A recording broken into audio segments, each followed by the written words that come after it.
next, exclusively from CBS Sports, Game 4 of the NBA Finals.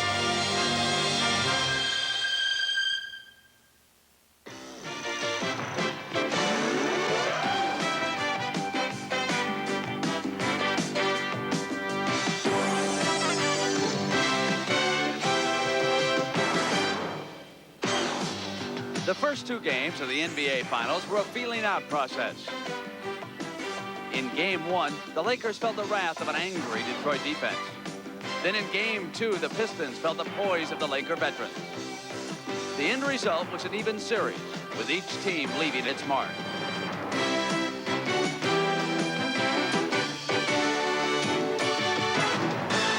The defending champions took to the road in Game 3 and confronted a Piston team determined to match them step for step. But eventually, Magic Johnson took over, and his brilliant choreography led the Lakers to a convincing triumph that impressed even the most seasoned observers.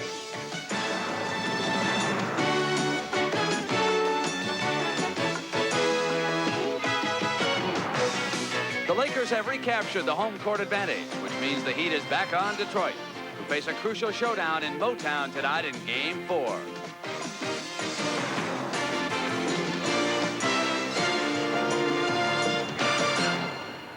It's quiet in downtown Detroit, the sun setting on the Detroit River, but 30 miles northwest of that is the Silver Dome. And we are jammed for this NBA Finals game tonight. The arena, built back in 1975, holds 80,638 for pro football, and there'll be a crowd estimated at some 40,000 as we welcome you to our continuing coverage of the 1988 NBA Finals. It's the Los Angeles Lakers, the best of the West, against the champions of the East, the Detroit Pistons. Good evening, everybody, and welcome. I'm Brent Musburger. The Lakers lead this final series, 2 victories to 1. Interestingly enough, the Pistons played their best game in the opener, and perhaps it was too easy because since then, the Lakers have had things pretty much their way. This is a must game for Detroit. They do not want to fall behind, obviously, by a 3-1 count. Now, the Pistons got bad news on Monday when their best player, Isaiah Thomas, could not make it to practice because of a back injury he suffered in game number 3 on Sunday. A short time ago, inside the Piston locker room, I went to Isaiah and asked him about his condition. It's very, very sore, but, you know, this is the NBA Finals, and this is what you work hard for all your life, and you're not going to miss a game like this tonight. Getting loose is a key for you. Yeah.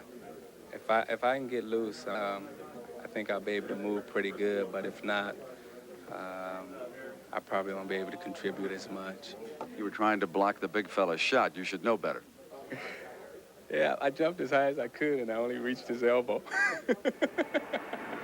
The thermometer up here shows that it is about 90 degrees, and interestingly enough, some of the doctors said that that would help Isaiah Thomas get loose for this game once it begins. Let's go down to the floor now. I don't know how warm it is down there, Dick Stockton and Billy Cunningham.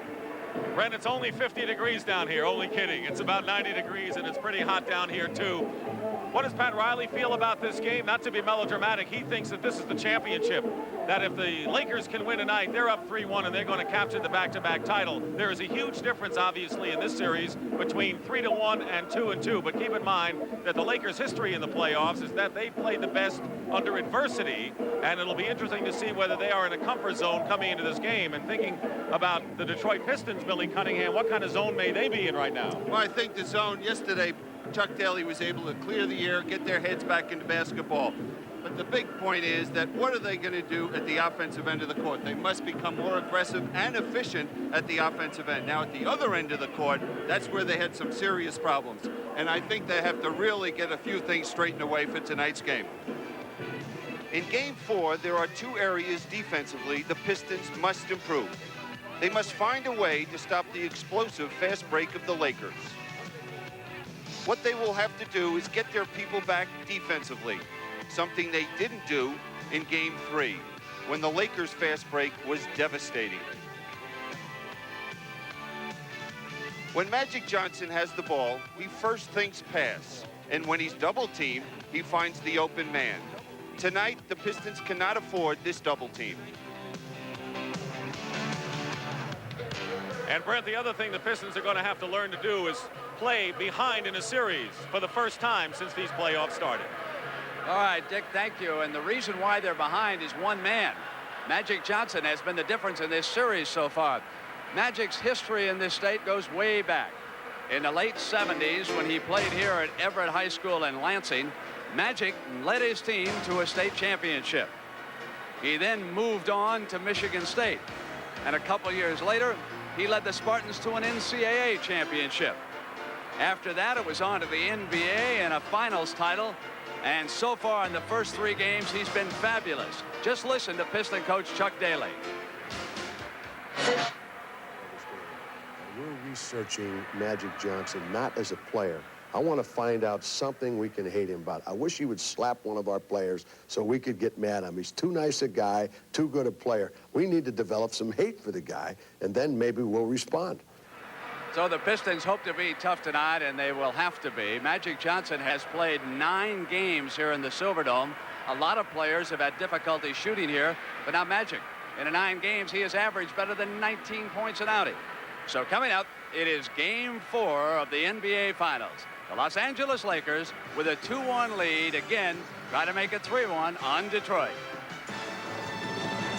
CBS Sports coverage of the 1988 NBA Finals is sponsored by the Heartbeat of America, Today Chevrolet, the Power Tool people at Black & Decker, and by Miller Brewing Company, sole sponsor of the U.S. Olympic Training Centers. Some of the fans are still making their way into the Silverdome, and you see the parking lot outside. Of course, Michigan being north in the United States, there is a late sunset as we welcome you back to Game 4 of the NBA Finals between the Lakers and the Pistons. The Lakers lead 2-1. Here are the starting lineups. Green, Worthy, Abdul-Jabbar, Scott, and Magic Johnson for the Lakers. Dantley, Mahorn, Laimbeer, Isaiah Thomas is starting, and Joe Dumars, the other guard. There is Magic Johnson, who has been the bellwether of the LA effort. He recovered from the stomach flu and looked like a rookie in the last game. Yeah, he just has been playing great basketball all through this series. And if you look back on this series, the first 3 games, the early start has been a key. In Game 1, Detroit came out very strong offensively. And we saw the Lakers come out in game number 3, so strong offensively. Isaiah Thomas has said, if I had not intended to play, I wouldn't have shown up tonight. He says, I waited 7 years to get a shot at a title, and I'm hurting, but I'm there. You know, as Brent had mentioned, the heat being in this, that he might loosen up that muscle in his back and his rear end as well. And I think that could be a factor. What happens when he sits down and has to come back in the game? That'll be a question we'll have to see.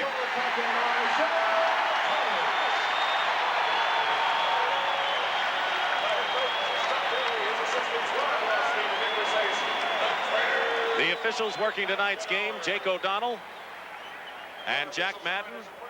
The alternate is Joe Crawford. The crowd in game number 3 was 39,188. That was the second largest playoff crowd in history. And we're going to have a crowd in the mid to late 30s and maybe even more than that. As we told you, many of them are just coming in now after a pretty good traffic jam outside. It's really something, the support of the fans here in Detroit all through the year, not only during the course of this playoffs. First team ever to draw over 1 million fans.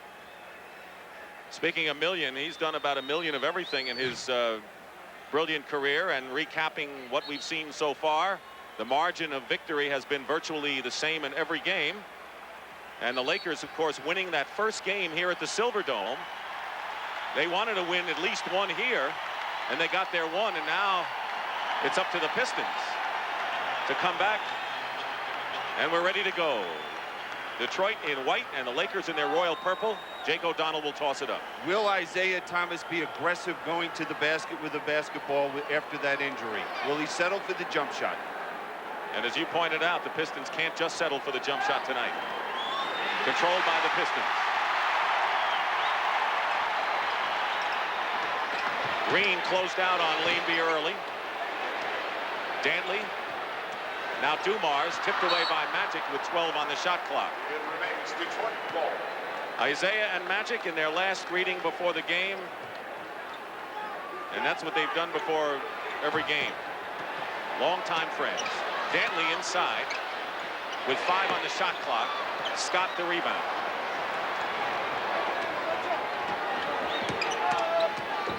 Worthy with the first shot for the Lakers is perfect. He led the Lakers in scoring the last 2 games.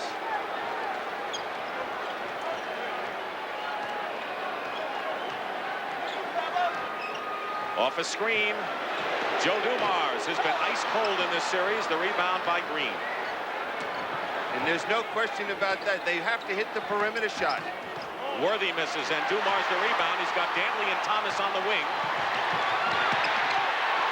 Dantley has it knocked away. The Pistons don't always make the right decisions on fast breaks. We saw that in Game 3. Yeah, we did, but right there, Jake O'Donnell got the foul, and Dantley will go to the foul line. James Worthy committing the first foul. Pistons' best running team, as you realize now, is when they have Rodman and Sally coming in off the bench. And Chuck Daly feels the best games that his team played during the course of the season was when they had the ability to get out and run. Dantley has been frustrated since Game 1 when he scored 34 points. He's been forced to give up the ball with 2 Lakers in his face. LA certainly adjusted to his threat.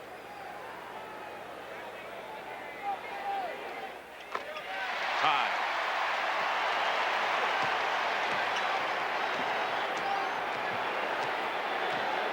Dumars is on Magic Johnson. Normally the Lakers like to get Kareem in the offensive flow early.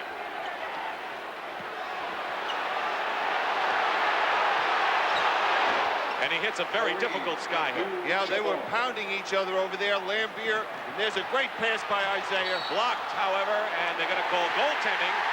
Kareem Abdul-Jabbar got there, and goaltending called against the Lakers. Credit the basket, but that was quite a pass by the injured Thomas. It sure was. And this is the same way both teams started out Game 3, but the Pistons were not able to sustain it. Minute and a half gone by. Lakers 4, Dantley 4. Rebound Dantley. He had 8 rebounds in the last game when he couldn't really shoot much.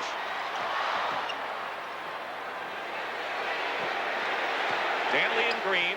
Now the double team. Lambier over Scott. Lambier made the shot, but the Lakers rotated defensively beautifully. Pistons are up by 2. Little more than 2 minutes gone by. Double team on Magic. Green is open. He hit that shot in Game 3. And last touch by Lambier. Good hustle by Byron Scott on the offensive glass. Chuck Daly does not want the double team immediately on Magic Johnson. Wants it when he makes his commitment, putting the ball on the floor. Scott knocked away. Let's see who last touched it. It was a Piston, so it's still Lakers ball. Pat Riley, within 2 games of achieving something that will set him apart from other coaches in this game. 4 world titles in the same decade and back-to-back titles. And a foul away from the ball. Thomas on Scott.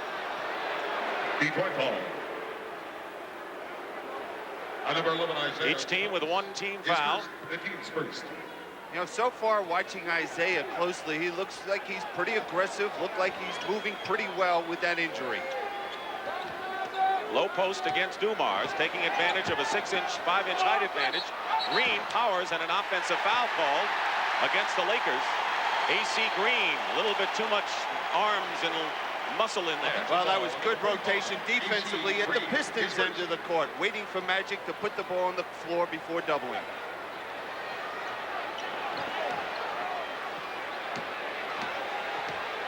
Magic and Worthy picking up Dantley there. A switch. Lambier wide open. Gets rid of it in a hurry. Green clears it. Scott. Byron Scott, who scored 20 points for 4 straight games before Sunday's effort, but he has been a pretty good marksman for the Lakers. Sure has. And AC Green and Lambier got into it there, and Lambier ended up with the worst of it. He ended up on the floor. Tied at 6. Just under 9 minutes to go, and the Lakers call for an illegal defense.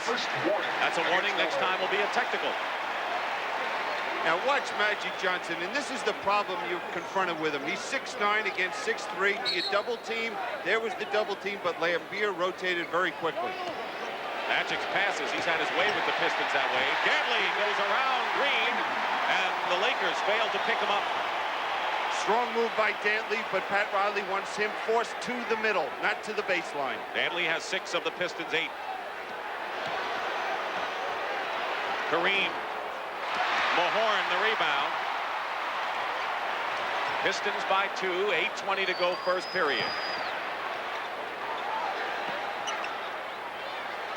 Dumars with the penetration.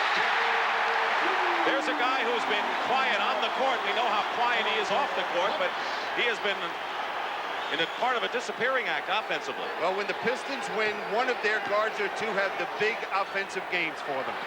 James Worthy misses. Thomas the rebound. Lead pass, Dantley. 12-6 the score and a 10-2 run by the Pistons. And Riley will want a timeout here. And that's what the Pistons have to do, create their offense from the defensive end of the court.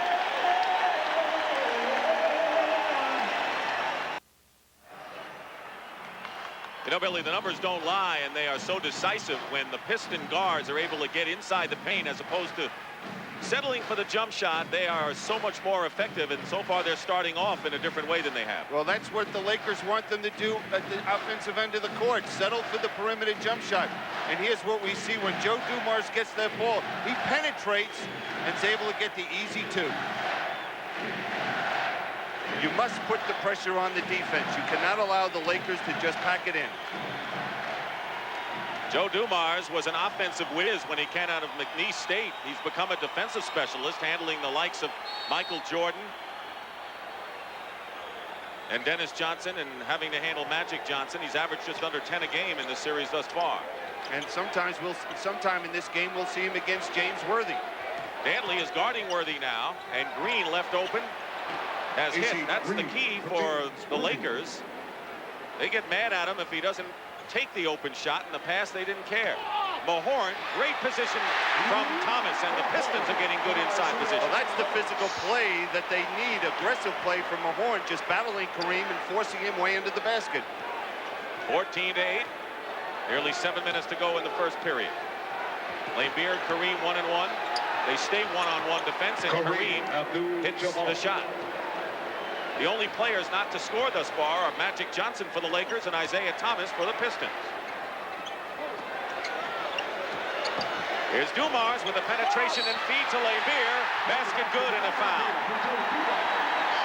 Penetration. You create something for yourself or a teammate like we saw there, or you break a team down on the defensive boards. Great play by Joe Dumars.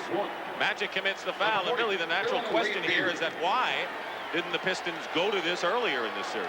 Well, I know Chuck Daly wanted them to, but so many cases a player feels that he has the good perimeter shot, and he settles for that. He doesn't look to be aggressive. 7-point Piston lead, 6:40 to go. And a far different game off the start here than Sunday. Dumars committing his first foul, second team. The only player I see on the court right now with the emotion we saw in Game 3 for the Lakers is Kareem Abdul-Jabbar. That's something that this team really needs, and they play with a great deal of emotion. Magic with a short hook shot. Interesting you say it, because at 41 years of age, having to come back after a big effort, you'd think Kareem maybe would have a little bit of a letdown. And that's been his history through the playoffs. Again, Mahorn in good position, and he beats Kareem to the hoop, 19-12. And that's the most points he's scored in the first period in the last 14 games in the playoffs. Worthy works inside. Kareem. You knew he'd get a foul on the basket. And a personal foul is against, no, the jump ball they called.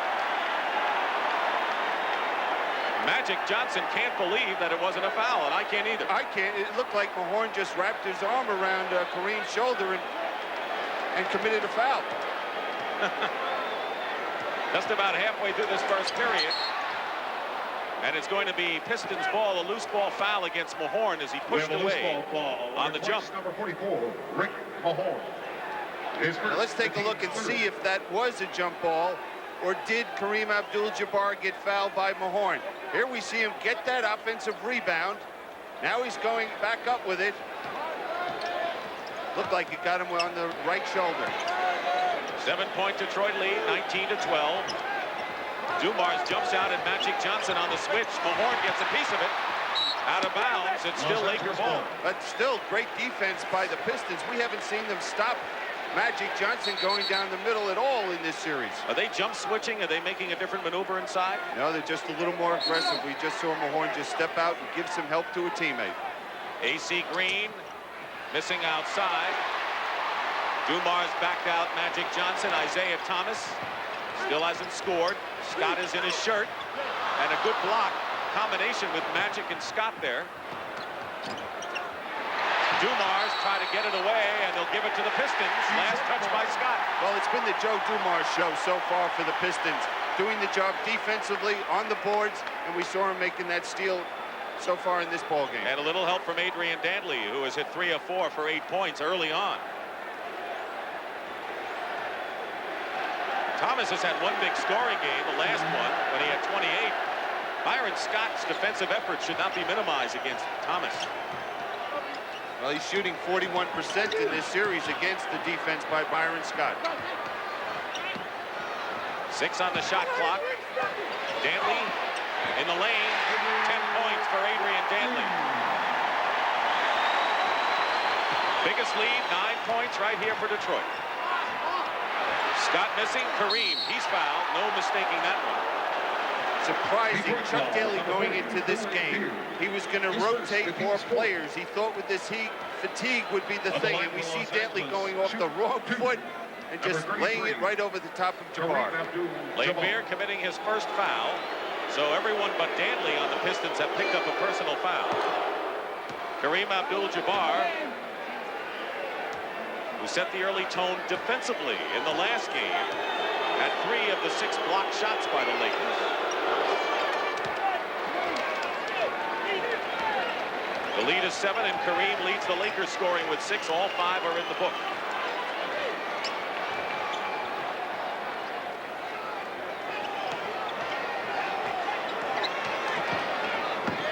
Scott picking up Thomas.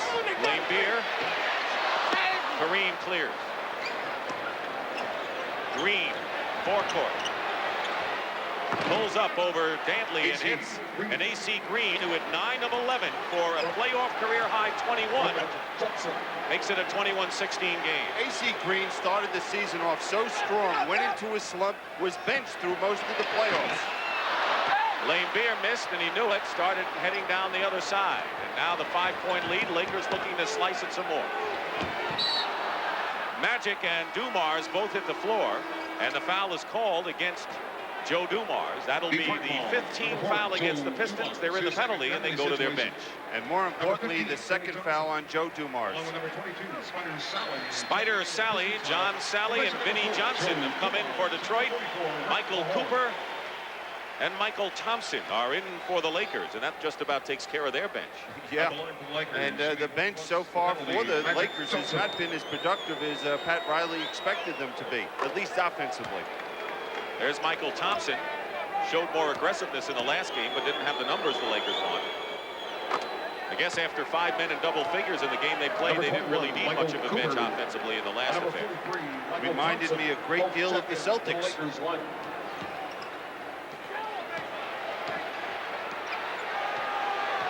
Now they double on Dantley. He's got to find an open man. Throws it away to Magic Johnson. Pistons didn't move without the ball offensively effectively. Well, it was the excellent defense, too, by the Lakers. Cooper is really having a rough time shooting. He's 2 for 19 in the series now. Thomas. Sally tried to crash the boards. Nothing doing. Lakers coming back. And a foul. Pushing foul. And the Lakers will shoot 2. You see the rotation defensively and how active the Lakers are, cutting off all the passing angles, and there's Magic making the steal. Sally committing the first foul. His first. They're in the penalty. AC Green on the free throw line. He has 4 points and 4 boards so far.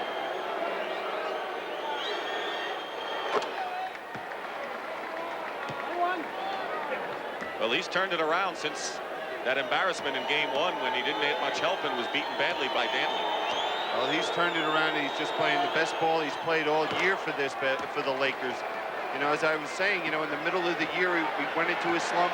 Then in the playoffs, at the end of the season, we saw Rambis start for this ball club, and since they've gotten AC Green back in the lineup, they run much better.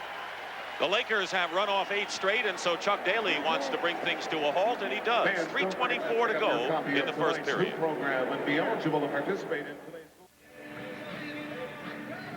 This is the view of downtown Detroit here, near the Detroit River.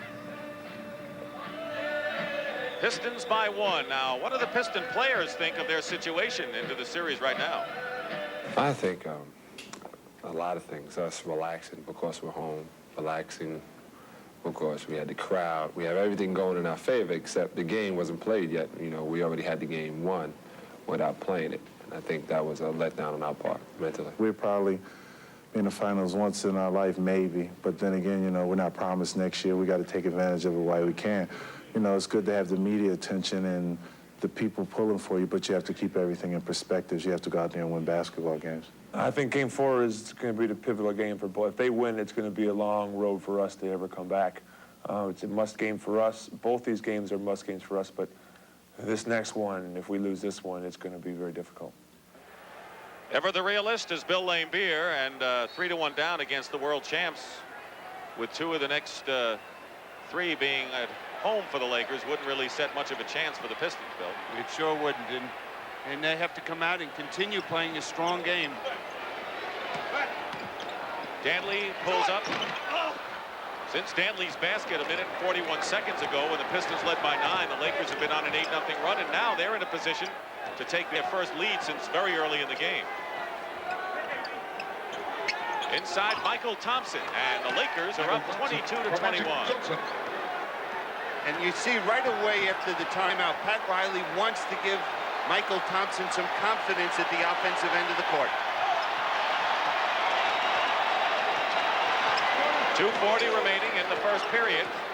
Pistons have been on stall thanks to the Laker defense in the last couple of minutes. Vinnie Johnson hits the first shot. Normally, that's a good sign for him in the Pistons. Big one is the next one. If he hits 2 in a row, then Chuck Daly will go to him as long as he possibly can. You're not going to say that the big one's the third one, are you? No, I won't. I promise. He is a streak shooter. He is the definition of that. Magic with a hook in the lane, reminiscent of the big one against the Celtics a year ago. Yeah, and anytime he sees Laimbeer out there on him, he's going to look to take him to the basket and not settle for the jump shot. Danley working inside, double team, a couple of fakes and a basket.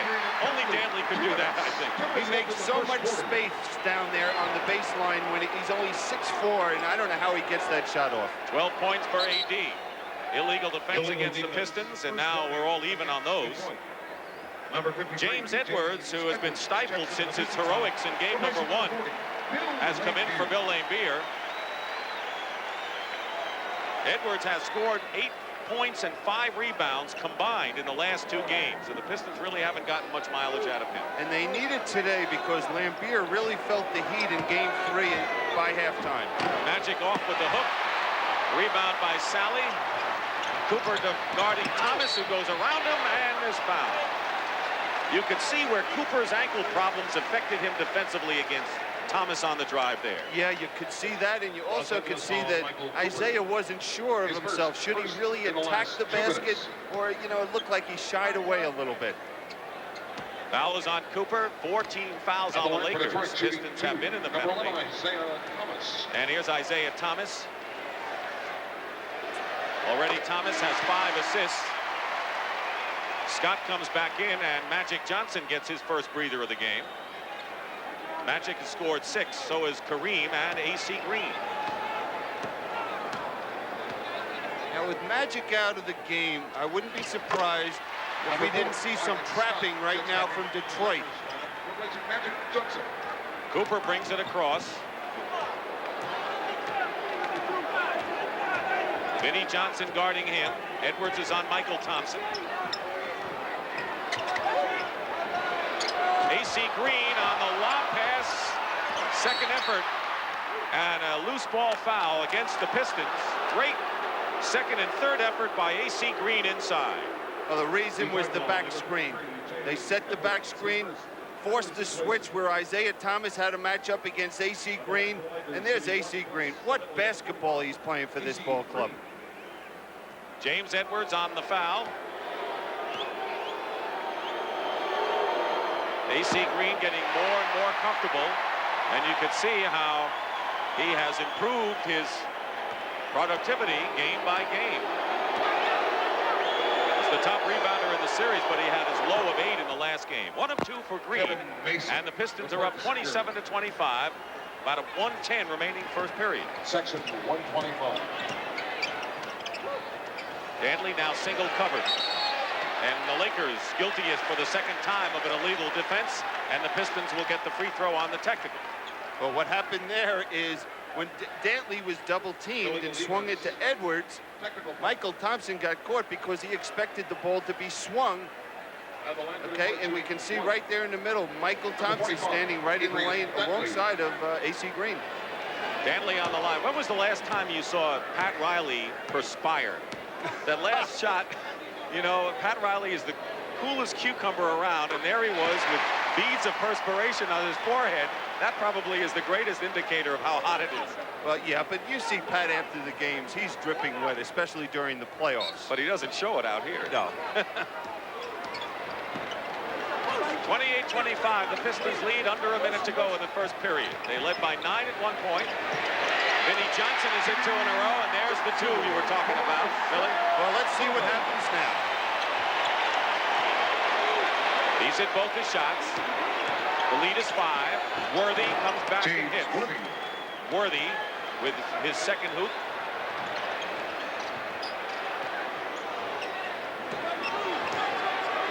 Danley and Green 1-1. Michael Thompson switches.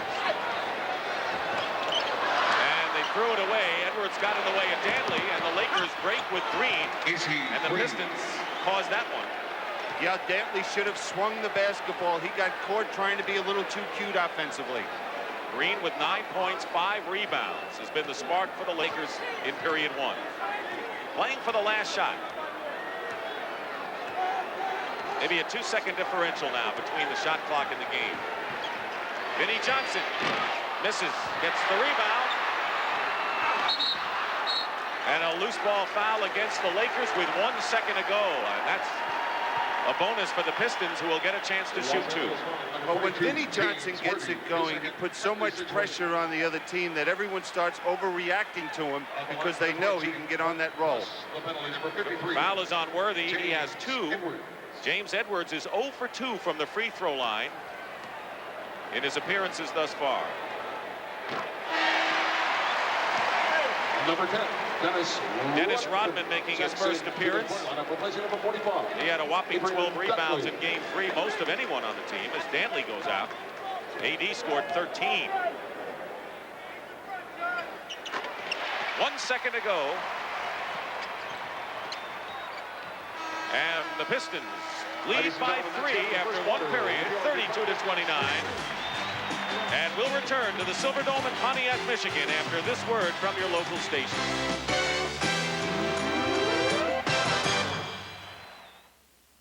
CBS Sports coverage of the 1988 NBA Finals is sponsored by Chrysler. Chrysler believes a luxury car should be a great driving car. At Chrysler, we're driving to be the best. The Prudential, going above and beyond to meet your needs in insurance and other financial services. And by Honda Power Equipment. It's Honda engineering that makes the difference. Pistons, who trail the Lakers 2-1 lead, 32-29 after 1 period of play, as we welcome you back on CBS Sports to the NBA Finals from the Silverdome.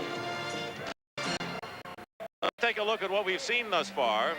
The starting front court already has approached or come close to their efforts in game number 3, and Detroit's working inside. No question that the Pistons' spark has been not relying on the outside shot. And right here, though, Adrian Dantley thinks he can outguess the defense of the Lakers, but commits himself. And here's an easy 2 points at the other end of the court for AC Green. Magic Johnson is in there. He has Byron Scott, Michael Thompson, A.C. Green, and Michael Cooper. Pistons have Dumars and Vinnie Johnson, Rodman, Sally, and Edwards. They've got a running team in there, Detroit. Yeah, and Dennis Rodman will match up against Magic Johnson. Scott fires outside, and Michael Thompson keeps it alive. Cooper spots up for three. He really is struggling. That's 2 for 20 in the series for Michael Cooper. Vinnie Johnson, strong to the hoop, is fouled.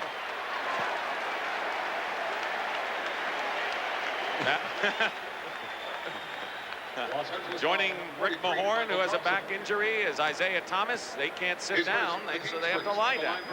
That makes it tough for Chuck Daly, doesn't it? Yeah, but Chuck, he just found out today that he's got some ligament damage, and he's going to have to go in for an operation after the season. He's playing hurt then. Yeah, he's playing hurt, but he said that they're not going to take him away from the golf course, at least for the first month after the season. Foul was on Michael Thompson, by the way, his first. Vinnie Johnson had a chat with Chuck Daly, by the way, yesterday. He's upset with himself for the way he has played. He has shot terribly the last 2 games, but he's coming out with new vigor, it seems. And one thing, Dennis Rodman putting all this pressure on Magic Johnson, he's got to watch out because Magic can beat him with the ball on the floor. Edwards picking up Johnson on the switch. Tipped away, and it's still Lakers ball.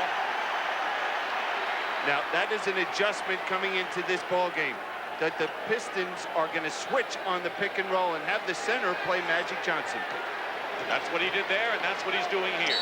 They get it into Michael Thompson, but a pushing foul against the Pistons, and it's Dennis Rodman's foul, his first. Now, in the last game, they looked to just slide through and stay home with Magic. They think it's too difficult for one man to do, so they're switching. One of those little nuances that you see in a best-of-7 series that's so fascinating.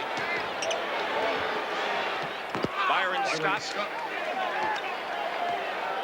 34-31, the Pistons lead. They were up by 9 at one point in the first quarter.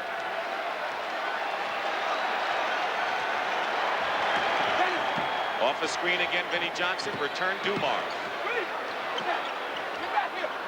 9 on the shot clock. Edwards inside. Foul. Basket counts. So already we're seeing Edwards and Vinnie Johnson a lot more aggressive in this game than they were in the last. Well, where are they scoring their points? In the paint. In the paint. It's a simple game, basketball. The closer you are to the basket, the chances are much better of scoring. Michael Thompson has picked up his second personal foul. Worthy and Michael Thompson each with 2. And Kareem has to rush back in the ball game. And A.C. Green goes out. So Thompson and Kareem are both in there. What kind of group does that mean for the Lakers and what do the Pistons face with Michael Thompson and Kareem in there at the same time? Well, John Sally will match up against Michael Thompson. He has the ability defensively to do that. And James Edwards against Kareem. Now, the one thing Edwards brings offensively is the inside post game to the Pistons. 37-31 Detroit. Minute and a half gone by second period. Dick Stockton and Billy Cunningham, game 4 of the finals. Scott shooting over Dumars, and Byron Scott hits. The confidence he's playing with now is just really something to see.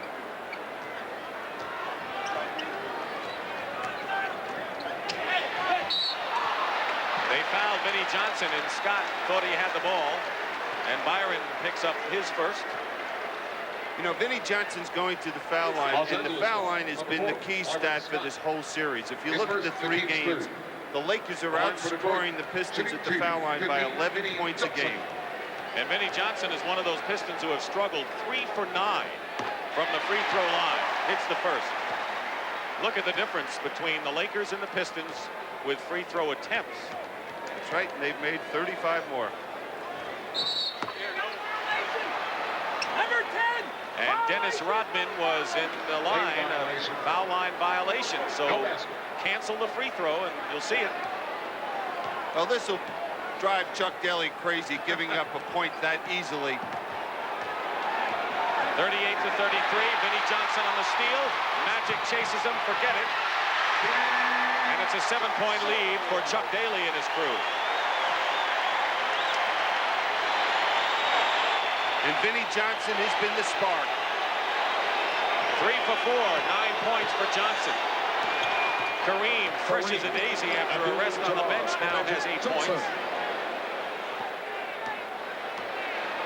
He was shooting nearly 36% until Sunday's game when he hit 4 out of 7. So he's coming alive offensively. The lead is 5 for Detroit. Edwards from Sally. Edwards already has 7 points. 1 less than he had in the last 2 games combined. Rodman taken to the post by Magic and traveling against Michael Thompson. Turnover, and we'll have a timeout coming up. Now here's the quick hands of Vinnie Johnson, getting a piece of the basketball and off to the races.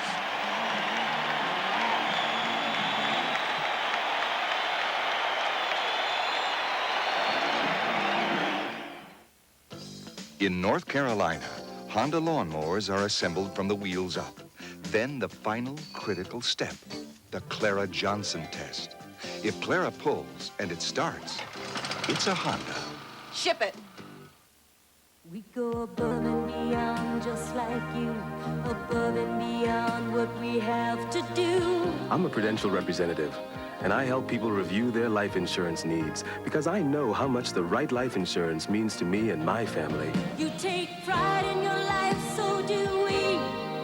Going above and beyond is our policy. The Rock, the Prudential, above and beyond. Everyone asks, Corinthian leather? Of course, why not the best? It's the same with our new Chrysler New Yorker. It gives you everything.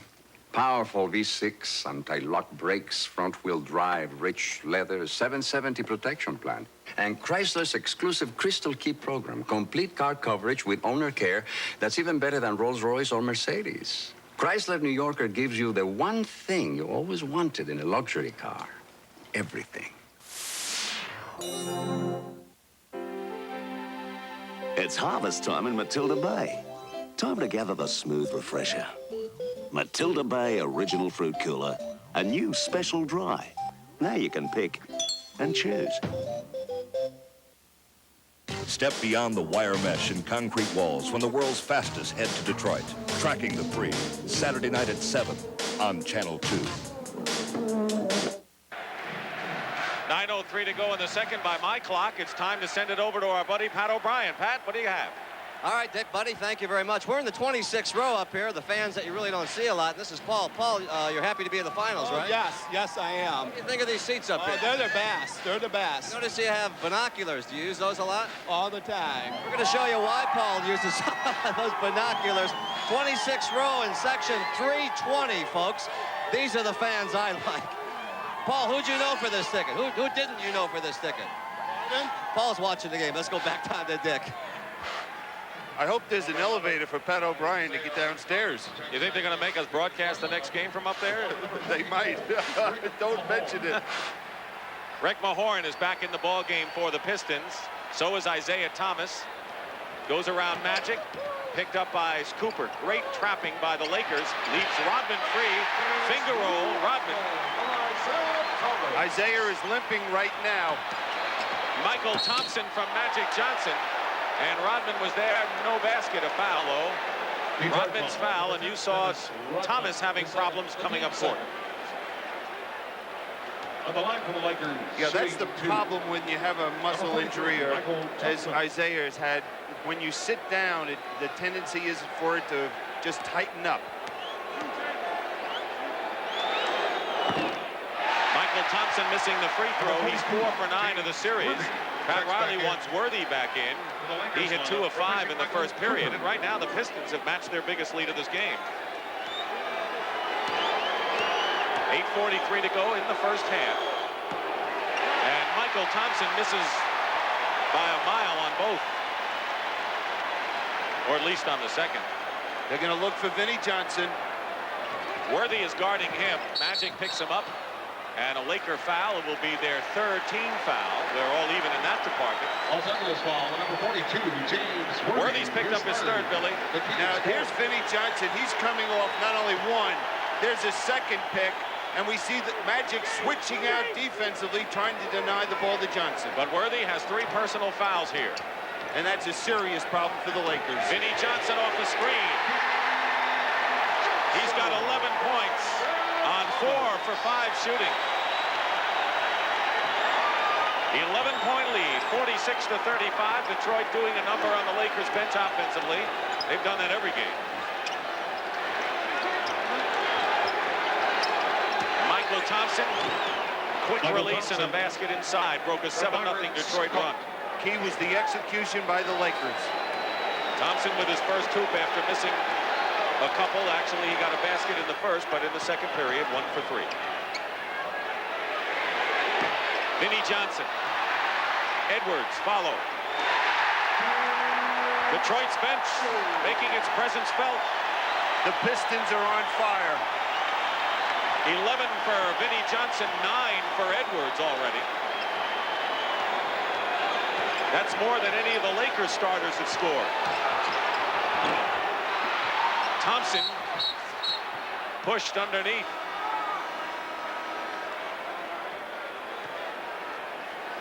Detroit calling number 15. Now here's Vinnie Johnson coming off this double screen. Look at the screen by Mahorn. Magic going down, but here's the missed shot. And James Edwards knocks it down. Vinnie Johnson's foul sends Michael Thompson to the line, and John Sally sends Rick Mahorn to the bench. AC Green is in for Worthy, who goes out because of 3 personal fouls. Now that means that Magic Johnson's going to have to pick up a little bit more of the scoring for the Lakers with Worthy on the bench. Here they're going to their trap. 1-3-1.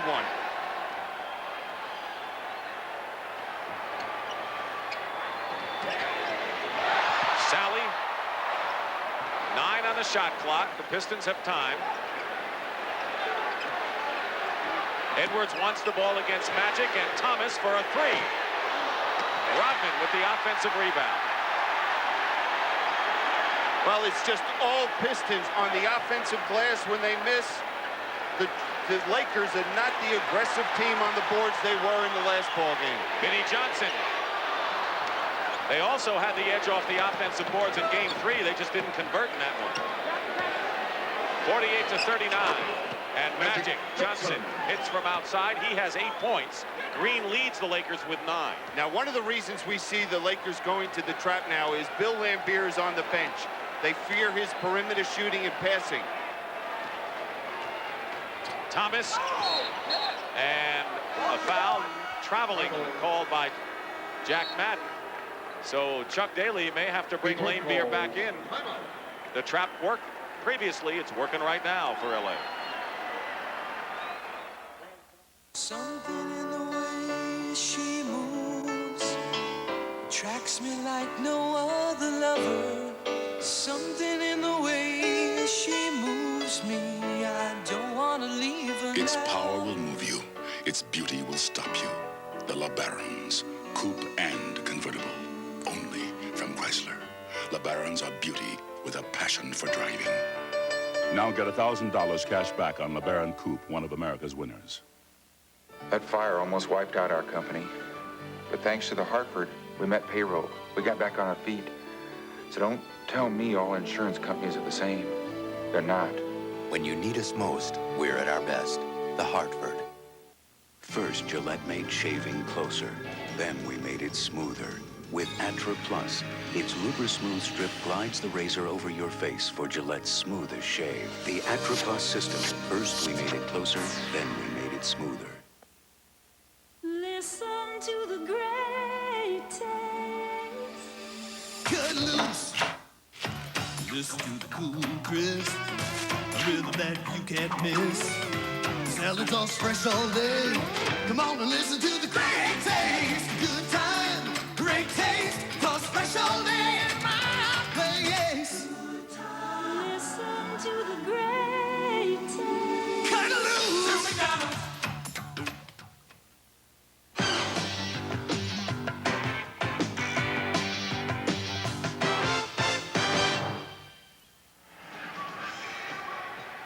The scene in downtown Detroit. CBS Sports has its equipment there for another event coming up in the city on Sunday at 1 o'clock Eastern Time. We'll present the Detroit Grand Prix, and the cars started to arrive today. It's the only stop on the 1988 Formula One Grand Prix circuit in the United States, and CBS Sports brings you live flag-to-flag coverage. Ayrton Senna of Brazil, who won in '86 and '87, will go after a third consecutive title. That's coming up Sunday, and if necessary, Game 6 will follow that from the Forum in Inglewood. Right now, the Lakers lead 2-1. Pistons are leading here, and Game 5 scheduled for Thursday night. Number 40. Bob Seger, as the celebrity troupe came east from L.A. Seger was here for Game 6 of the Celtics-Pistons game series. Joe Dumars and Bill Laimbeer are in, so as you mentioned, Bill, to combat the trap, Laimbeer has come in for the Pistons. Cooper has checked in for the Lakers. There's the switch again with the center, Edwards on Magic. Yeah, now Magic's going to isolate Edwards, try to beat him to the basket. Scott wide open. Well, we see the adjustment the Lakers come back and do. They said, well, if you're going to switch, we're going to clear the side and let Magic go one-on-one. The lead is 5, 48-43.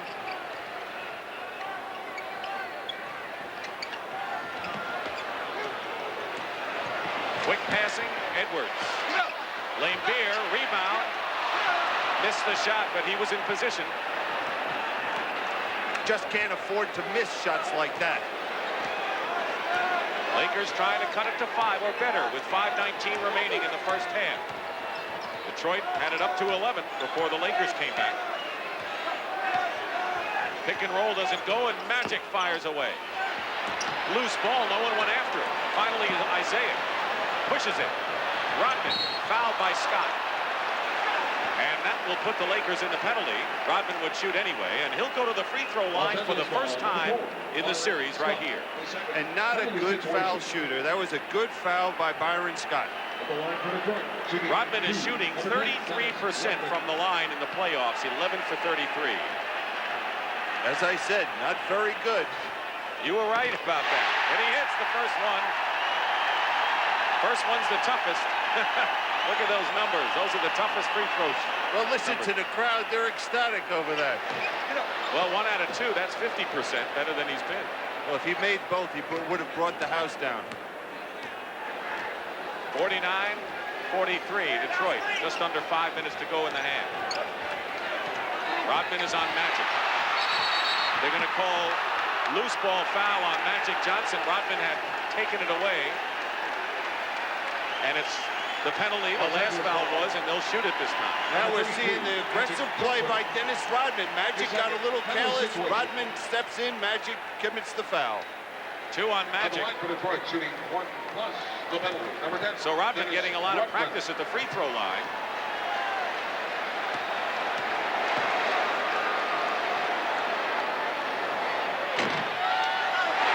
He's at 2 out of 3. Interesting story about Rodman, isn't it? The late start he got, how he grew nearly a foot in 1 year. Foot 1 year. There's so many stories concerning this young man, how he ended up working for a while in the airport at the Dallas-Fort Worth Airport as a janitor. He harvested peanuts. He worked in an auto body shop. You name it, he did it. Late start in basketball. Scoop by Magic Johnson as Adrian Dantley comes in for the Pistons, who lead by 5.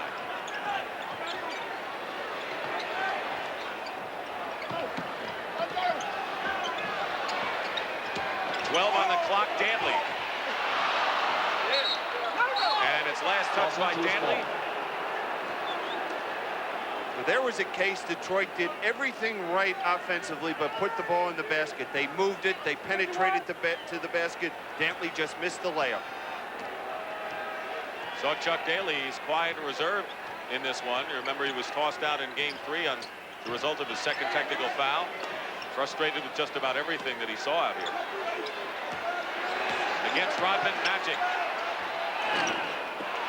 Laimbeer into the hands of Thomas. Dantley, fouled by Cooper. That's how Dantley makes his living. That's right. When he went to the basket, you'll watch on this play, he's looking to draw the foul first, then he's thinking about the chance to score the 2 points. Great look by Isaiah Thomas. Now look how big he goes into Cooper, making sure he'll draw that foul. 2 fouls on Cooper and Dantley, who scored 13 points, all in the first period.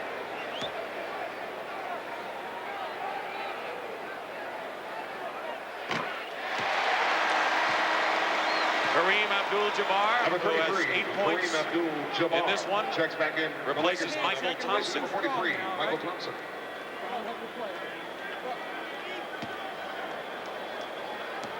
When you talk about the bench, it's 4-2 in favor of Detroit. They have 4 good men to bring in, and Pat Riley goes with 2. You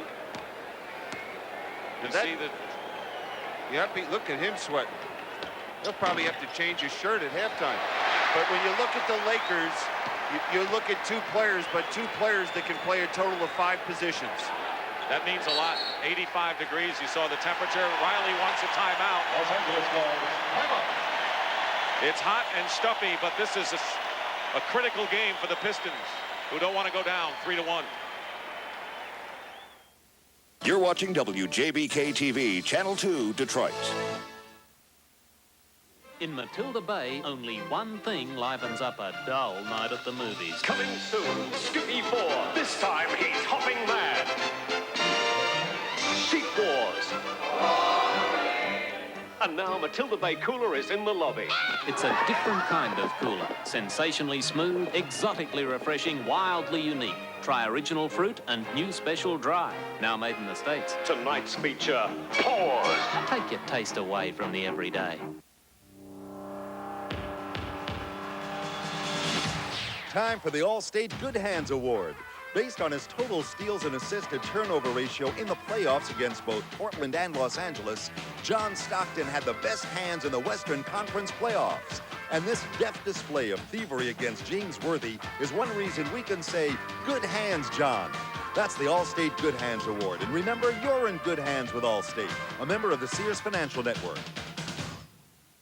Leave it to the good hands, people. Understanding. It's knowing that buying a new house often means finding new ways to save, even if that means bagging your lunch. You want whole wheat or rye? Give me rye. And Allstate can help with a new house discount that could save you 15% on homeowners insurance. You want mustard or mayo? Mayo. And 15% could buy lots of hot lunches. You want mixed fruit or pudding? Do you want the truth? The Allstate new house discount. Another reason. You're in good hands with Allstate. We saw Pat Riley perspiring, but one man who's cool upstairs is Brent Musburger. Brent, how do you do it? Real cool up here, Dick. I'll tell you, coming up at the half, we're going to be talking to the new coach of the San Antonio Spurs. Larry Brown will be with us live. He is now the highest salaried coach in the NBA, or as Pat Riley says, he set a new standard. Way to go. Now, also, we're going to look 30 years into the future. The NBA in the year 2020. Pat O'Brien will tell us what it's going to be like. All of that coming up at the Prudential at the half. Back downstairs now to Dick and Billy. All right, Brent, thank you very much. We're at the Silverdome in Pontiac, Michigan. This is Game 4 of the 1988 NBA Finals, where the home court hasn't meant much. The visitors have won 2 of the first 3 games, but the home team, the Pistons, lead here with 3:47 to go in the first half.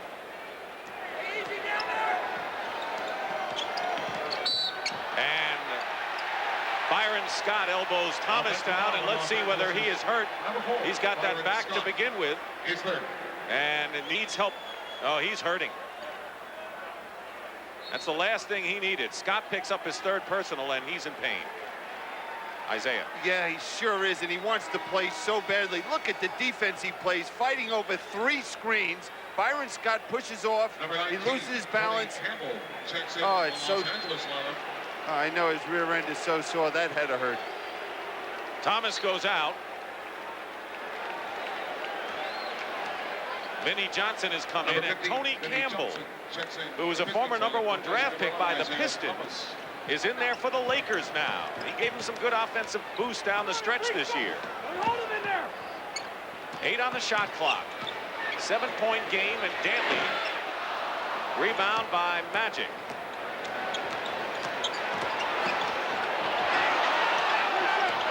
Magic wide open for the basket, and Irvin Johnson has 12 points. He's the leading scorer for LA. Well, he just picks it up. You know, whatever the Lakers need, either some offense, scoring, passing, rebounding, he just adds that ingredient. Under 3 minutes to go, 52-47. Isaiah Thomas on the sidelines hurting as Dantley gets fouled again. There is Isaiah. Los Angeles foul, number 33. John Sally His first penalty situation comes in for Rodman. Now with Campbell in the ball game and being put in a position where he has to guard Vinnie Johnson, I would think that Chuck Daly would look to isolate Vinnie Johnson a little bit, because Campbell has not played in this series, and now all of a sudden playing a guy that's got the hot hand, that's quite a challenge for Campbell. Kareem picked up the foul, his first. Dantley hits the free throw. Campbell hardly played in his 3 years here in Detroit. He was out of Ohio State and just languished on the bench here. Starred at the CBA, actually was the CBA Player of the Year with Albany, the championship club, and came in when Worthy got hurt toward the end of the year and had some big scoring games for the Lakers. That's the one thing he can add, is that the offense.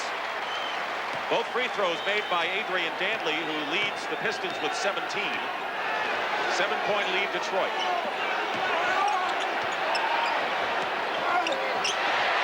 And Campbell nearly lost that ball out of bounds. And that's one of the problems when you're not seeing much action and you put into a game like this, that you rush things. You're not relaxed out there. Why would he go with him here? I guess he just feels he needs another look. Maybe the little fatigue out there with his ball club with this heat. Kareem makes good on the sky hook, and of course Worthy on the sidelines with 3 personals too. Yeah, that's another big reason. 54-49, 2:25 to go. Dumars. Joe Dumars with 4 points. He's hit 2 out of 3. Nearly 2 minutes to go in the half. Now the concern, Joe Dumars posted up by Magic. Cooper misses again from outside. A loose ball foul against the Lakers will send Detroit to the line. And the reason I say that is he's got 2 fouls. He can't pick up the third. Isaiah Thomas gets off the bench. He's coming back in, and right now let's check in with Pat O'Brien. Pat? Thank you, Dick. The reason Isaiah Thomas is going back in is because he said he wanted to. What happened in the series before he came out, he fell on the same part of his back that he fell on in the last game. The doctors wanted him to rest, but he said, no, I'm going back in, and there he is. Let's go back to Dick. All right, Pat, thank you very much for that. So Thomas is back in. Campbell's foul, and Vinnie Johnson front rims the first one. 56-49 Detroit. They were up by 11 here in the second period. And he missed both. Lakers will try to cut it to 5 in the second quarter. Closest LA has gotten was 24-23 late in the first. Now the offensive threats for the Lakers, Kareem and Magic Johnson. But it really hurts them to have Worthy on the bench with 3 fouls. Piston foul against Isaiah Thomas. That's the 4th team foul against the Pistons, so the Lakers don't shoot yet. Well, the rule usually is you'd like to have 3 offensive players on the court at one time. And right now with AC Green, he's a role player. He can contribute a great deal, and Tony Campbell and Cooper. Campbell fires it up, and an offensive foul. Tony Campbell. Los Angeles foul, number 19. And Cooper has been ice cold. You can't count on him for offense right now. So basically it's Magic and Kareem. And that's it. I would think we'd see a little bit of double teaming down when the ball goes into Magic Johnson or into Jabbar. Less than a minute and a half to go in the first half. Pistons trail 2 games to 1, looking to draw even. Thomas looked pretty nifty there with a couple of fakes. Vinnie Johnson missed the shot, but a foul against the Lakers. Johnson got it off at the 24-second buzzer, but LA committed the foul. Do you notice how good things happen when you penetrate and go to the basket in this game? It forces the whole defense to react. And there was a case that even though the shot was missed, the defense reacted, and Bill Laimbeer was able to get the good inside position for the offensive rebound. Tony Campbell called for the loose ball foul. He's picked 3 up since coming in. Bill Laimbeer, of course, he may be the only NBA player whose father earns more money than he does. As a big corporation head, huh? Well, I'm sure that'll change. If it hasn't already. 2 free throws by Laimbeer, 58-49 with 1:10 to go. Pistons. Lakers had a 4-2 lead. That's the only time they've enjoyed being the front runners in this one. Well, the story of this half is the foul line. Lakers 9 out of 12, Pistons 20 out of 24. Michael Cooper on the drive. hits his first shot. That's very interesting because L.A. had the huge edge in the last game. Well, last game, all 3 games, they've been the one with getting that advantage going to the foul line. Thomas has it knocked away by Campbell from behind. Detroit with 10 seconds to try a shot. That's the game clock in the first half. You see 43 seconds. Pistons led by 3 after 1 period. And they'll call the Pistons with an offensive foul. Good call on Bill Laimbeer. He set an illegal screen. His second.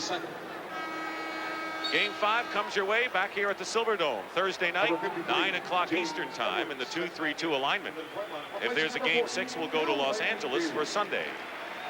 James Edwards is in for Laimbeer. Edwards has been most effective with 9 points, 7 in this period. 15 in the shot clock, Bill. Now they'll look for the pick and roll. Oh, they slip. 7 on the clock. Traveling call. I wonder whether Sally's flying Walinda act had something to do with it. That's the reason. Jabbar could not see over the top and was forced to put the ball on the floor. That's the presence of a John Sally. He can swoop in anywhere. The spider. Right. And the worm. The worm right now is on the bench. That's Dennis Rodman. Playing for the last shot of the first half. The Pistons up by 7. Watch Vinnie Johnson coming off the screens. Gets around Edwards. Tries to draw the foul and instead gets called himself for the offensive foul with 2 seconds remaining. That's not the way the Pistons wanted it. No, but what Vinnie Johnson did is he put his head down. He looked to create the contact. Now, watch him coming off the double screen here. Tony Campbell trying to fight through it. Good defense by Campbell. You see him jumping in and causing the contact. Good call. The Lakers have called a 22nd timeout to try to draw something up for the last shot. 58-51. Every time Pat Riley has called a timeout, it seems, in this series, something good has come of it. Well, he better have something good going the length of the court in 2 seconds. You know, they have a few signs in the locker room right there. We see them in the Piston locker room, and these are the things that Chuck Daly feel that it takes to achieve this goal right there on that wall, the World Championship ring.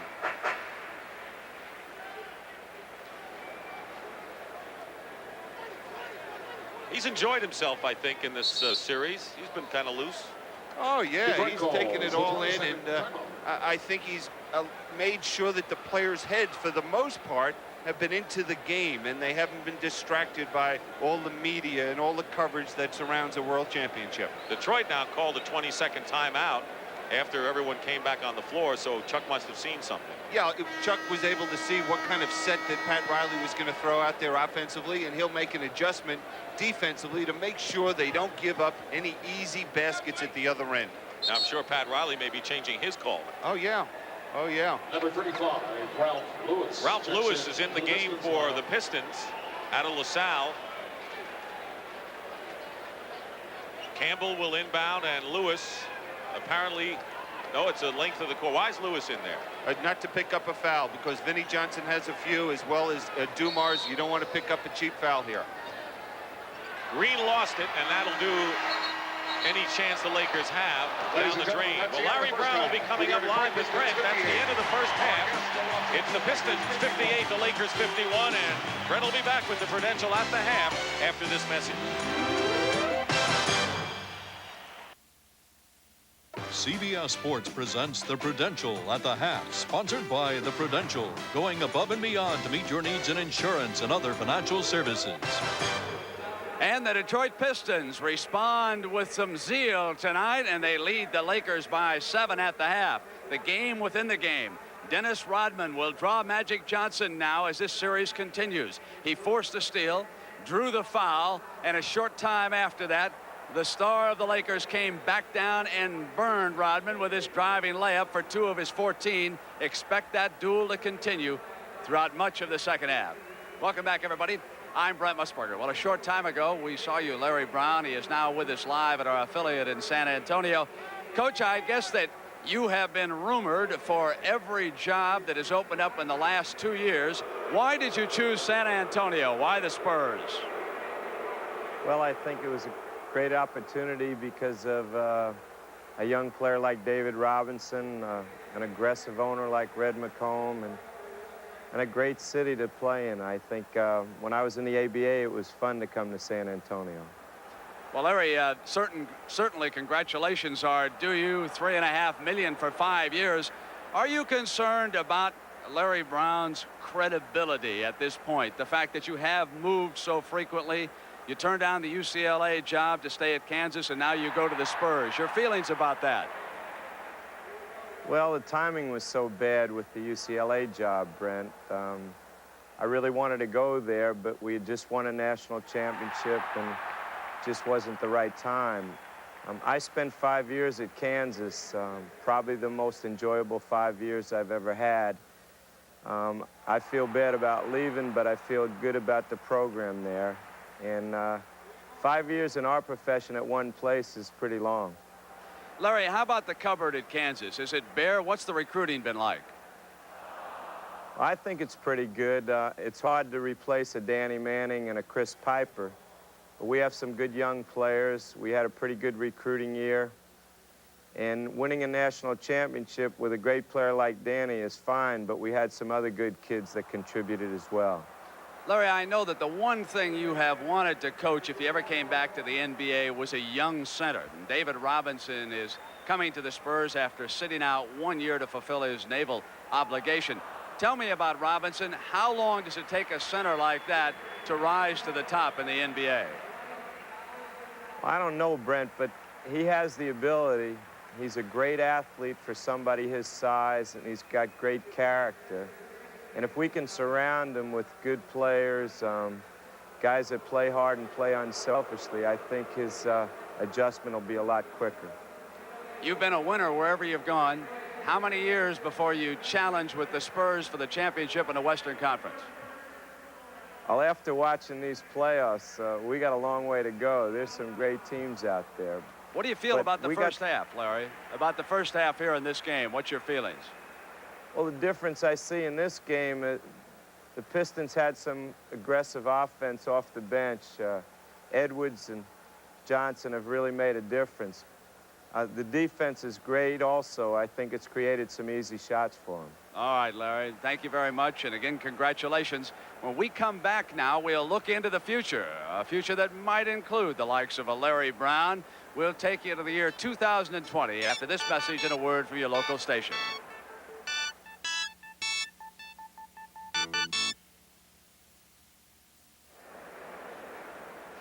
Halftime of Game 4 here at the Silverdome. The Pistons over the Lakers by 7 points, 58-51. You know, it was before the turn of the century when Dr. James Naismith back in Springfield, Mass, he tacked up those 2 peach baskets. Well, the doctor wouldn't recognize the game tonight, but let's project ahead towards still a different century, the year 2020. Pat O'Brien tells us what the NBA will be like.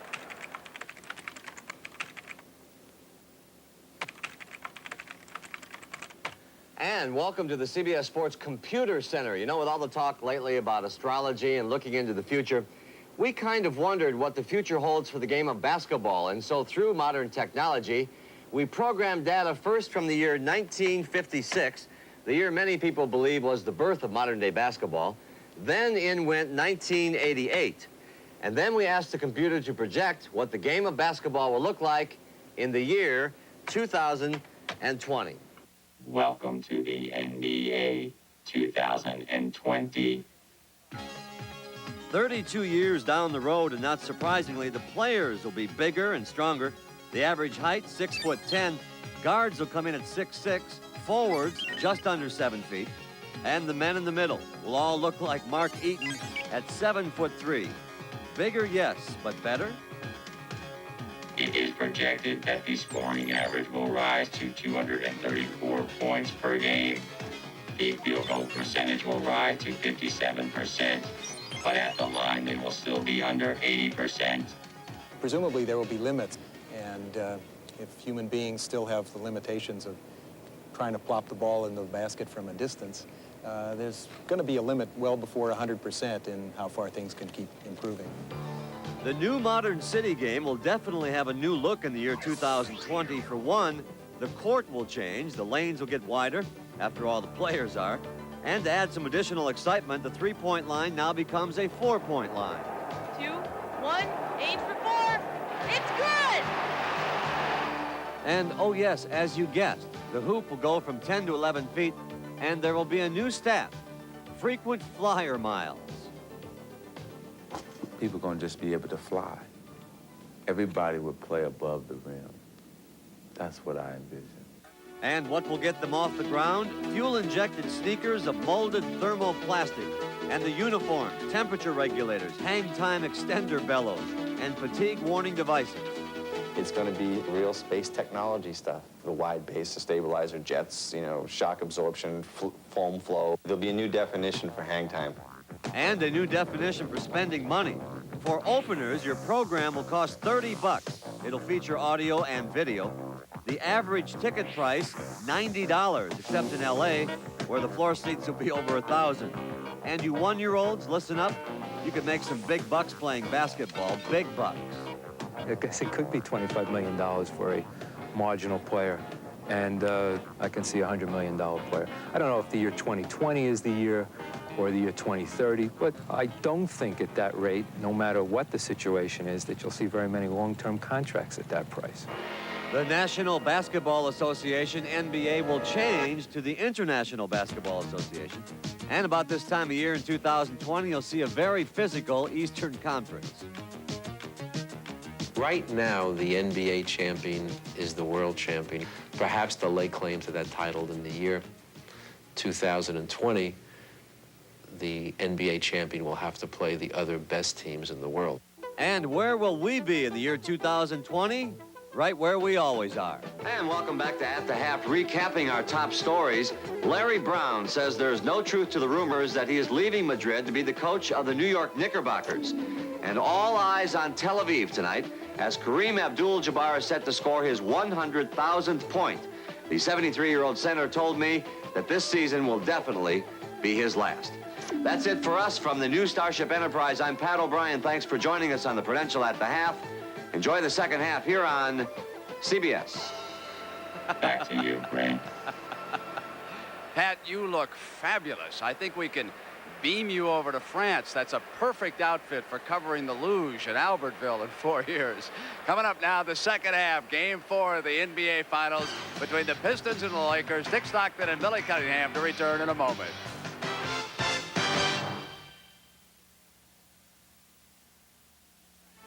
CBS Sports coverage of the 1988 NBA Finals is sponsored by Cherry 7-Up. Isn't it cool in pink? Fram, Bendix, and Autolite, which are all quality products of Allied Automotive. And by Ford and your Ford dealer. Have you driven a Ford lately? Pistons 58, Lakers 51 as we start the third, and Pat O'Brien corralled Laker coach Pat Riley.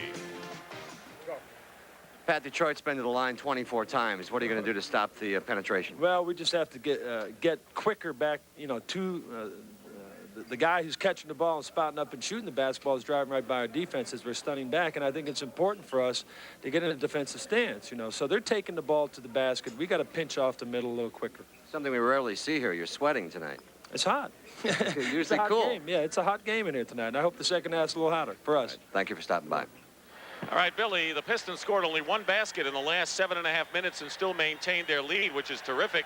Now, what do you foresee here in the second half? The big thing is the defense coming from the Lakers. Did they come out with that intensity, cut off the lanes, and force the Pistons to become a perimeter jump shooter? How do you stop them with an effort? It's hot here.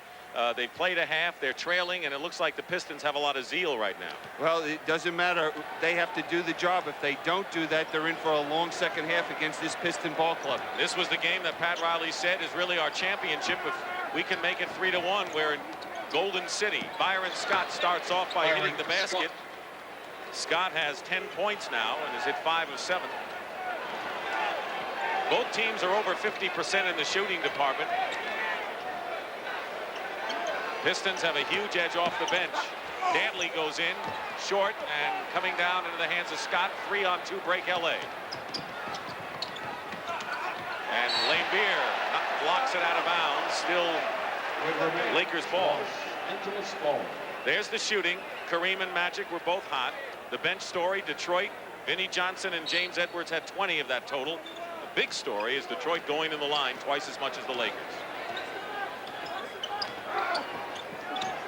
Worthy playing with 3 fouls, guarded by Dantley. High off the glass. Does he have the touch there? Oh, but that's his spot on the court. You cannot allow James Worthy to get the ball in that close.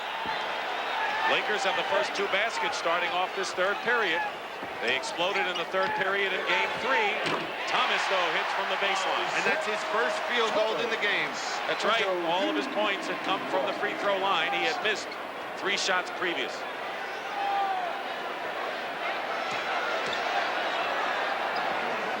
Two-man game, Magic and Kareem. Perfect. He can still make that shot. Oh, but the patience that he showed, you know, he didn't have the good move. The defense was there. He gave it back to Magic, and then he made the hook shot. 12 for Kareem. He and Magic lead with 12. Dantley with 17, the high scorer for the Pistons.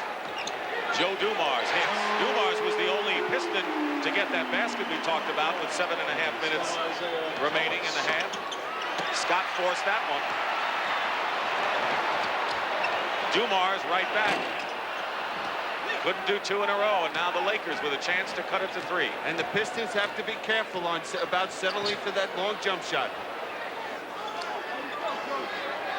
You think Daly would call a quick timeout if he sees it recurring? Oh, I wouldn't be surprised. At least a 20-second timeout. Worthy with a move to the baseline and grabbing the shoulders is Dantley. There's the quickness of James Worthy. He can take you outside and beat you with the quickness. And the reason you have to play him out there is he's developed that good jump shot. Dantley's foul is first, and here's Worthy on the line. He's a quiet player, but he gets more vocal as the prize gets closer. And we even saw in game 3 yelling some instructions to teammates. Yeah, get me the basketball. Basically, that was it. 1 out of 2 for James at 62-58 Detroit. And we see the Lakers going to the basket. We see the Pistons settling for the jump shot. Dantley tipped up and in, or actually slammed up and in by Rick Mahorn. And that's what the Pistons have to do, go to the basket.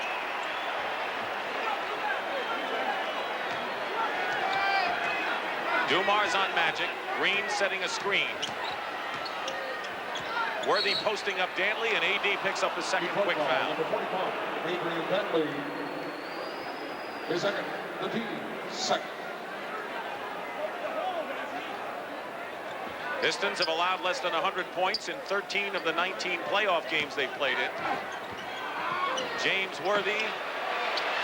Anyone's rebound. Green took it. Lambier the rebound. That would have been most unfortunate for Detroit. Lack of hustle.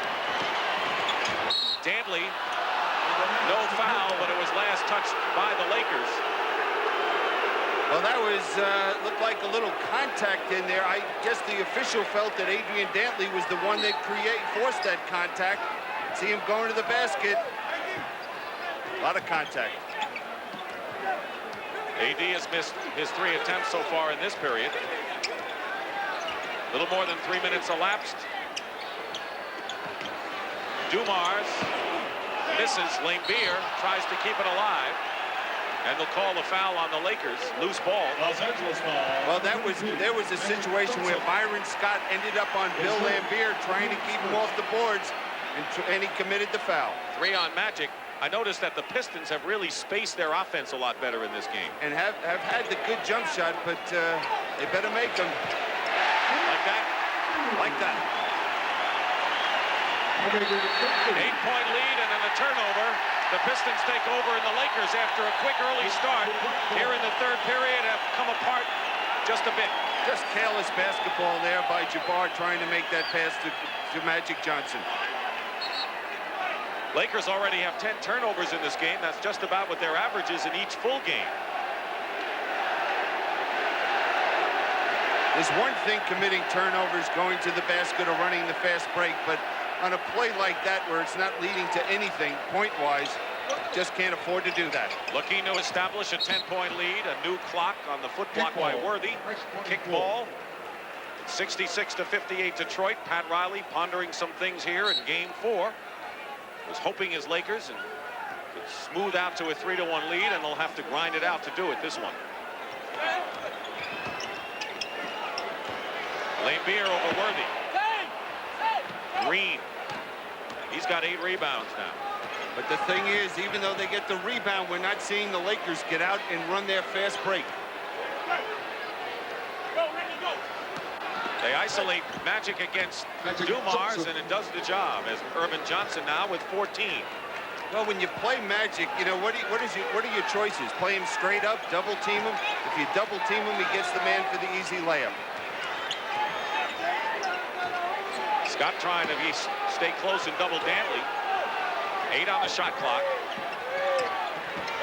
Dantley gets free and is fouled. Maybe Kareem, and if it is, it'll be his second. Well, we just saw the rotation of the ball, the penetration, taking it to the basket. That's what you have to do. On the line for Detroit, shooting 2. Adrian Dantley on the line. Adrian Dantley. He is 7 for 7, so already he indicates that he's going to go into double figures from the free throw line, which is his kind of game. Now, in the last game, we saw the Lakers come out in the third period and just explode, creating their fast break from the defensive end of the court. Right now, we haven't seen them show the ability to get out, even though they've stopped the Pistons a few times to get out to run. But it's a 6-point game, and the Lakers are lurking. Always lurking. You don't want to go into the last couple minutes of a ball game against a team like the Lakers, the world champions, with a close ball game, because they have so many options to go to. James Worthy, Magic Johnson, or Kareem Abdul-Jabbar. Good thing Dantley has gone to the line. He started the first quarter at 5 for 7. Since then, he's missed all 5 shots.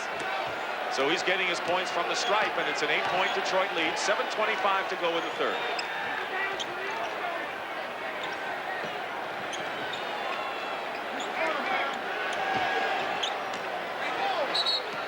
And illegal defense against the Pistons. Illegal That's defense. a technical foul, their second violation, and the Lakers will shoot and then get possession.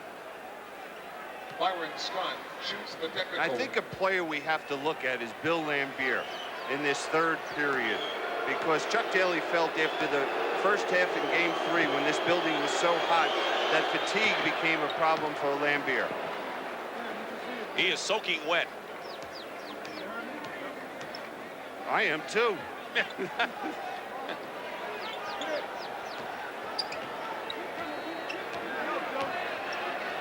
Lakers trying to cut it to 5. Worthy lost it. It's a 4-on-2 Piston break. Mahorn pushed Magic, but the foul was committed by the Lakers, and Magic with a few words for Rick Mahorn. You rarely see Irvin get angry or mad. Well, that's what the Pistons have to be, a little more physical, more aggressive as a ball club. And that's something we haven't seen through this series. Los Angeles foul. Foul is on Magic. That's his 4th personal foul, so that's a big one. 4 on Irvin. Detroit, shooting 2. Number 44, Rick Mahorn did his job there. And Michael Cooper comes out, will come into the game, replacing Johnson. Number 21, Michael Cooper. So Pat Riley has had to juggle this game with Magic Johnson and James Worthy in foul trouble, and those are the 2 guys he really needs out there. Oh, boy, doesn't he? Now a lot of pressure falls on the shoulders of Michael Cooper, who has been struggling. He's got to lead this team, and I would think they double off him when the ball goes into the low post. The lead is 9, and Cooper is in for Magic. He's been struggling offensively. Kareem misses, Lambier clears. Thomas. They can match their biggest lead of the game with a basket here, the Pistons, 11. Mahorn. Bad shot. And the rebound by Green. That is not in the book. They don't want Rick Mahorn taking a perimeter shot. See how the Lakers respond. Worthy looking for Kareem. And a push. called against the Pistons, and it was Mahorn on the push. It is hot and heavy and tense here at the Silverdome as the Lakers want to stay within reach of the Pistons. Well, it's not the front row seat he has in the Forum, but Jack Nicholson, he may have a need for those binoculars there. He is about 15 rows up in the stands behind the Laker bench, and a lot of the fans around him play to Jack Nicholson.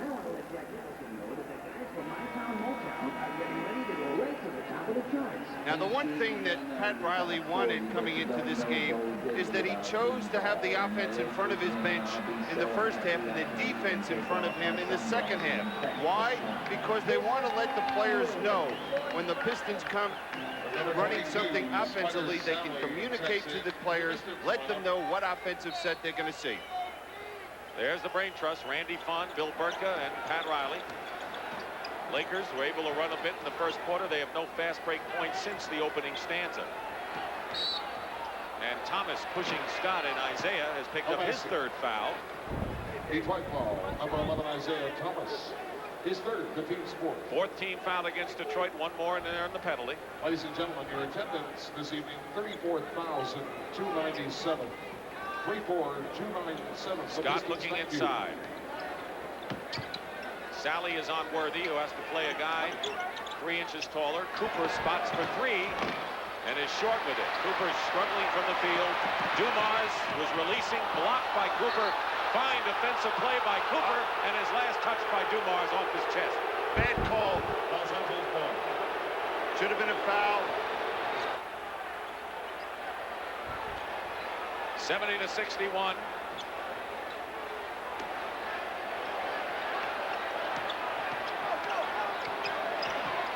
Kareem short with a sky hook. Thomas the rebound. Lakers are back defensively. Isaiah, fancy move, and he's fouled going to the hoop, and he'll shoot a pair. And again, you see him grab his side after he went in there. It looked like it came down wrong on his foot and hurt that hip. Now let's see. I thought this was a bad call by the official. Let's see if it's a foul or not. There's the contact. It was a good block. It was contact, then the block. He hit him with the body. No question, Byron Scott picked up his fourth foul, so the starting Laker backcourt, Magic Johnson and Byron Scott, each hampered with 4 personal fouls, and that's critical with a lot of time remaining in the third, 5:29. Yeah, and the responsibility, the problem is now Pat Riley can't put Kareem Abdul-Jabbar on the bench. He needs that offensive threat that Kareem brings to his ball club. 1 out of 2 for Thomas. No basket if it goes, and the foul before the shot. Interesting, Bill, how in the last game, Chuck Daly couldn't find enough offensive firepower, and tonight, because of circumstances, Pat Riley's trouble having offensive poke. Yeah, it's hard to believe he doesn't have gray hair like his assistant coach Dick Versace over there, because it's trying to figure this out, you know, from one game to the next is just impossible. Laimbeer with 3 fouls. Laimbeer and Isaiah Thomas have 3 for Detroit. Magic and Byron Scott have 4, and Worthy 3 for the Lakers.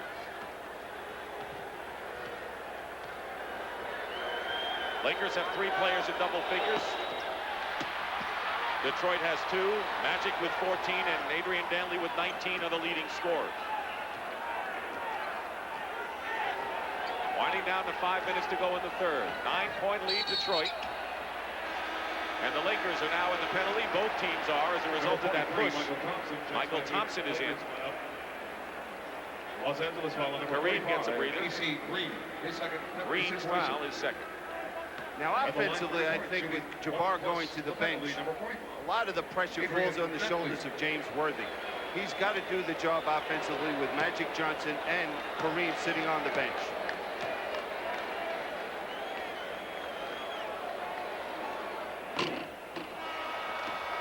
James Edwards will replace Laimbeer. When you talked about giving a breather to some players, you mentioned Laimbeer being especially heated here, drenched. And so Edwards comes in again, but James has delivered tonight. He has 9 points. Lakers have only 1 basket in the last 5.5 minutes. Detroit had a similar drought in the first half, but still held their lead. 1 free throw for Danley. He's 10 of 11 in the game. from the line. The lead is 10, and Scott. Well, you know, the defensive pressure now we're seeing from the Pistons all starts with Joe Dumars picking up full court. And that type of pressure becomes contagious with the ball club. Biggest lead of the game, the Pistons led by 11 at 48-37. A basket here will give them a 12-point bowl with 4:40 remaining in the third. Dantley, long range, and a 12-point lead, Detroit. 22 for Adrian Dantley. And Pat Riley's got to make some decisions over there with 4.5 minutes to play. Does he bring Magic back? Green short. Sally out to Dantley. Dumars, and Dantley slows it up and sets it up. Yeah, he said, get out of here. I want this basketball.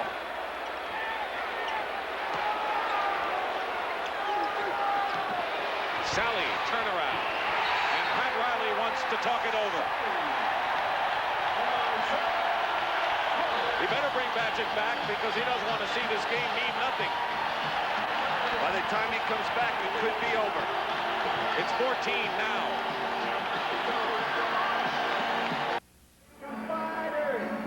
Silverdome crowd likes what they see right now. Let's see Pat O'Brien. Pat? All right, Dick, thank you. And one man who liked what he saw, too, is Charles Barkley from the Philadelphia 76ers. You're on your feet applauding the Pistons. Who do you like in this series? Well, I think Detroit will win. I think they got a great team, and I hope they win. Your thoughts on this game tonight, Charles? Well, I don't think there's no way Detroit can lose tonight. They're playing well, and they deserve to win. When do you think you'll be playing basketball in June?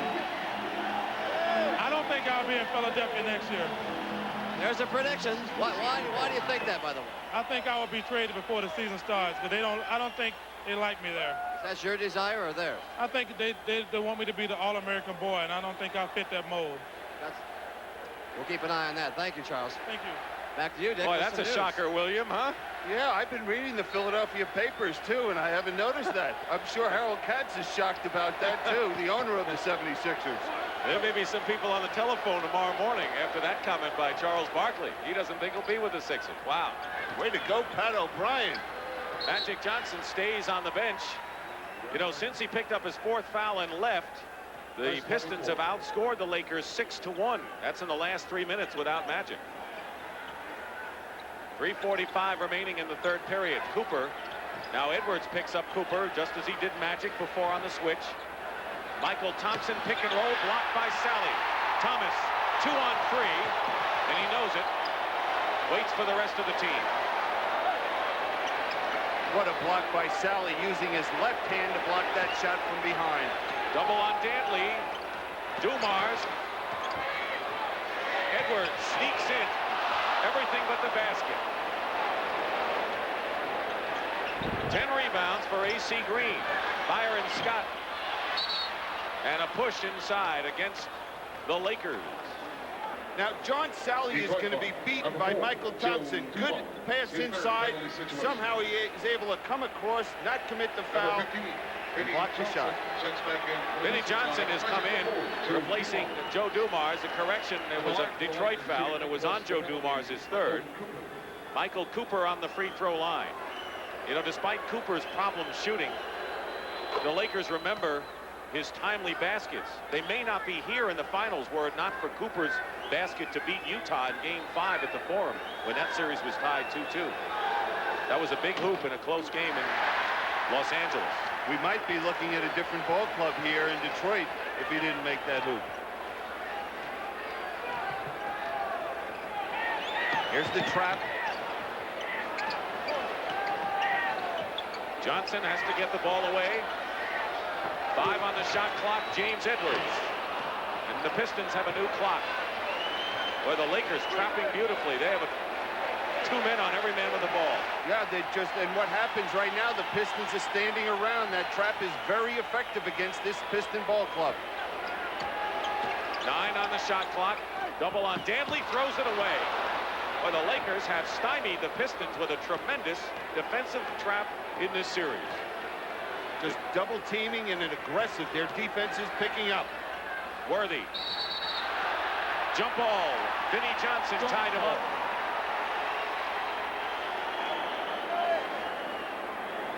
Now this is the aggressive defense shown by the Lakers at this point. Watch when the ball gets to Dantley, how they come over and double team him, cutting off that passing lane. Whoop, got the wrong, there it is, yeah. Now they'll come over and double team him. Worthy and Vinnie Johnson will jump. Worthy with a big height advantage. Lakers control with 2:15 to go in the third. 13-point lead Detroit.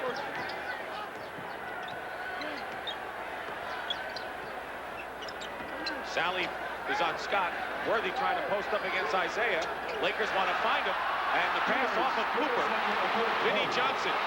Foul going to the hoop. They could not get the ball to Worthy, who was defended by Isaiah Thomas in the post. Well, Michael Cooper, it appeared, just took his eyes off the ball when the ball was swung to him. And lucky for Detroit, it deflected off the official, and the ball is in play as long as he's on the court. Otherwise, they wouldn't have had the break, and Vinnie Johnson wouldn't be going to the line here.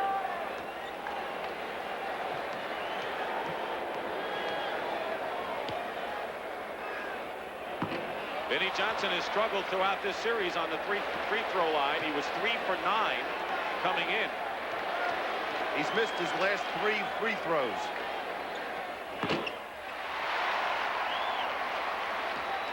Matching their biggest lead, the Pistons up by 14 with less than 2 minutes to play in the third period.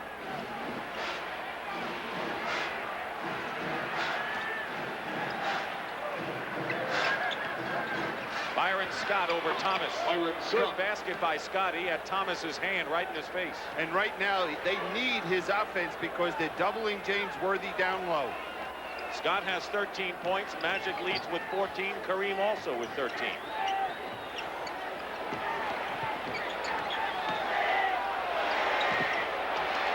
Dantley, baseline. When you go against the trap, you have to have patience, but be aggressive at the same time. 24 points for Adrian Dantley. And you know, that basket by Scott was the first hoop by the Lakers in over 5 minutes with Magic Johnson on the bench.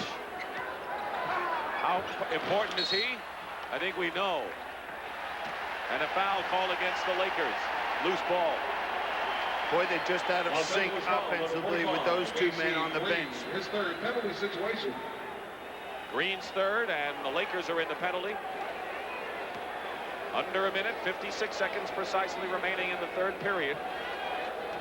The Pistons led by 3 after 1 period. They were up by 4 at the half and have opened up their lead now and can make it 16 if Dantley hits the free throw.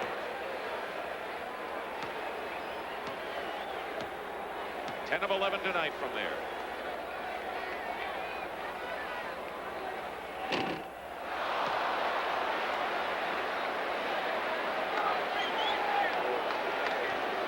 It's interesting how Pat Riley treats each game as a mountain to climb, talking about what the big goal is. What does he come back in this game? We still have a whole period to go. Come back again in game 5. He thought this team could win this game and go up 3-1. Well, he just all season long, since the end of last season, every game he's offered a challenge to this ball club. He offered a challenge to them this season. Could they repeat and go down in history as one of the truly great teams? And set the tone with the guaranteed promise. Pick and roll. 5 on the shot clock. They're ad-libbing it now, and Worthy misses. Thomas the rebound. 32 seconds to go in the third. The Lakers are so out of sync offensively. The defense is good by the Pistons, but I think it's more the offense, the way they're executing the offense for the Lakers. 9 on the shot clock. Crowd on its feet, waving the white handkerchief. Thomas for 3.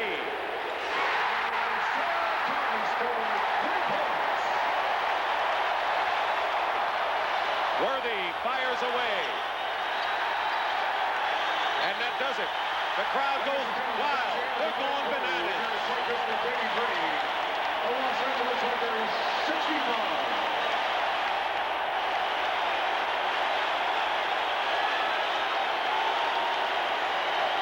A big third period for the Detroit Pistons. They lead by 18 points. And we'll return to the Silver Dome after this message and a word from your local station.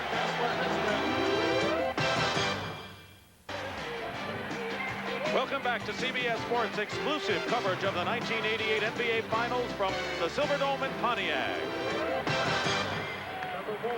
And after 3 periods, the Pistons lead by 18. And Billy, you talked before about the decision to keep Magic Johnson on the bench. He starts this 4th period. You wonder whether it's a case of closing the barn door. They were outscored 13-4 with only 1 field goal since he left the game. The only reason I thought that Magic was so important to be on the court then is they were just out of sync, and he's the only one out there. He's as great as he is to show that leadership and get things going. The trap by the Lakers has worked. The Pistons have not come close to solving it, and they turn it over on the first possession. The only way the Pistons have solved it is just play good defense and not allow the Lakers to set up their trapping defense after a made field goal. Magic Johnson, Cooper misses from the corner. He is in a shooting slump at the worst possible time. Actually, he had been shooting well in the playoffs until this series. Again, the trap as the Pistons try to open up a 20-point lead. Well, what happened there, the Pistons thought it was a trap. It was a straight man-to-man. Sally with a jumper at the 24 buzzer, and the lead is 20.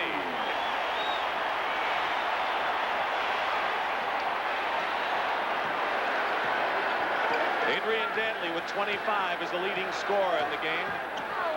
Magic fires it up, gets the basket, and draws the foul.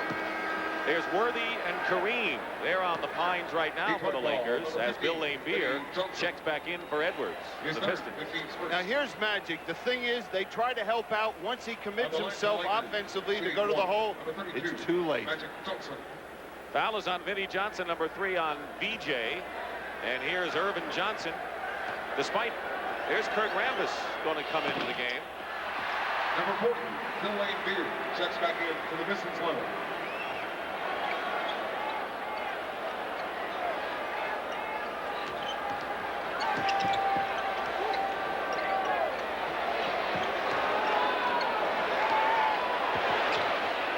Laimbeer, Scott, push. John Sally. Here's Rambis coming in. He hasn't played in 5 of the last 6 games. His only action in that span was 4-minute stint in game 2. AC Green goes out. You know, one thing that's beautiful that the Lakers do with that trap, they have not allowed the Pistons to get the ball into the middle, to the man at the foul line.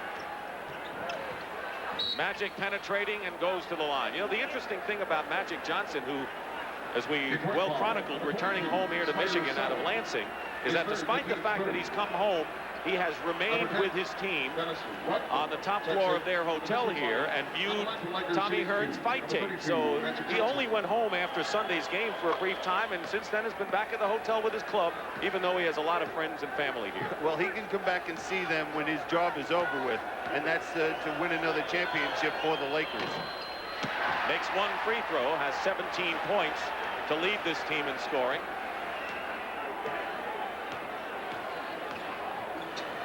This is a business trip, huh? No question about that. He better approach it that way, and he always does. 8 on the clock, 2 minutes gone by in the 4th. Dumars in and out, and a push foul called against the Lakers.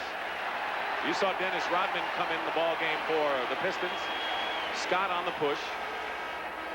And that make it Thompson his 3rd. And a timeout. Pistons. They help blow it open in the 3rd.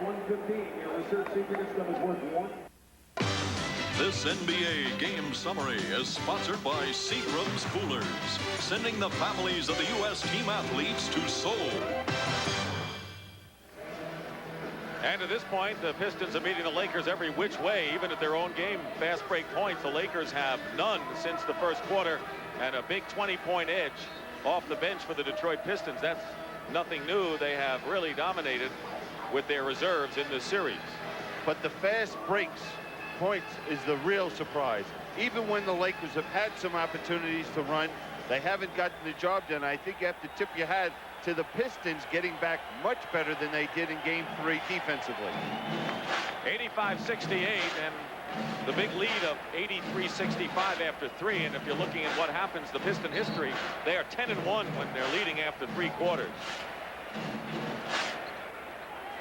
So they have held their advantage, whatever it's been, in the final 12 minutes. Dantley goes around Rambis, but travels.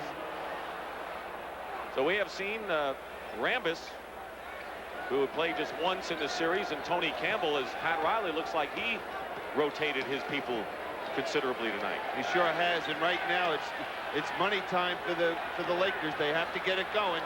Magic is hit hard by Dantley, and Magic has a few words for AD. Now Laimbeer gets into it.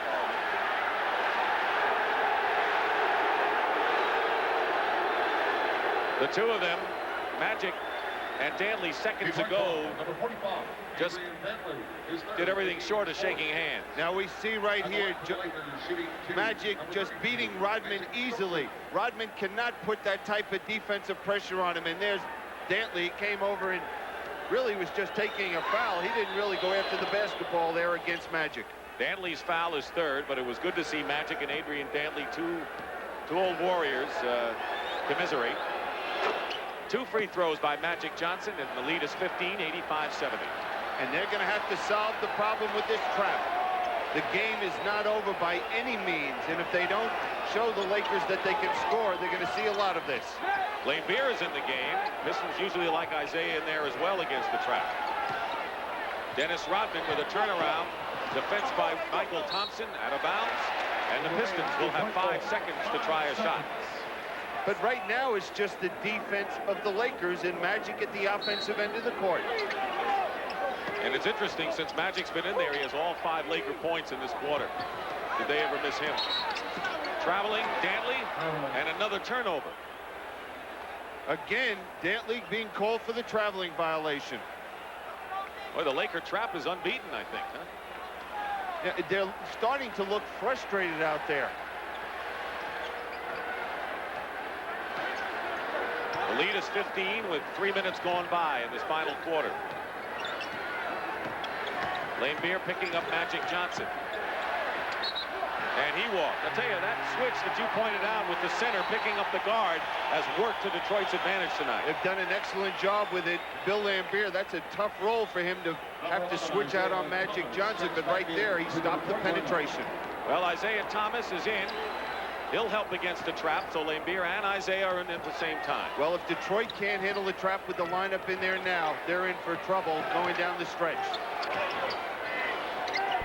Laimbeer pops at the top and hits. Bill Laimbeer.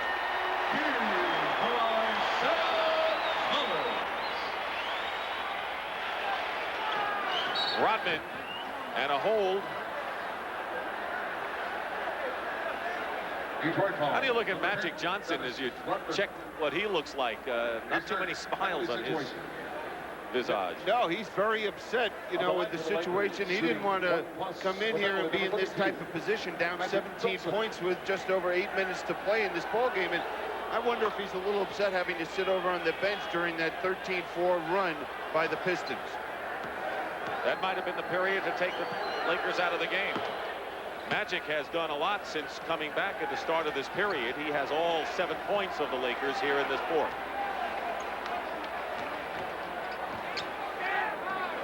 (87-72) Detroit, 8:15 remaining.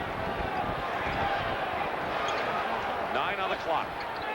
Off the screen, Dumars.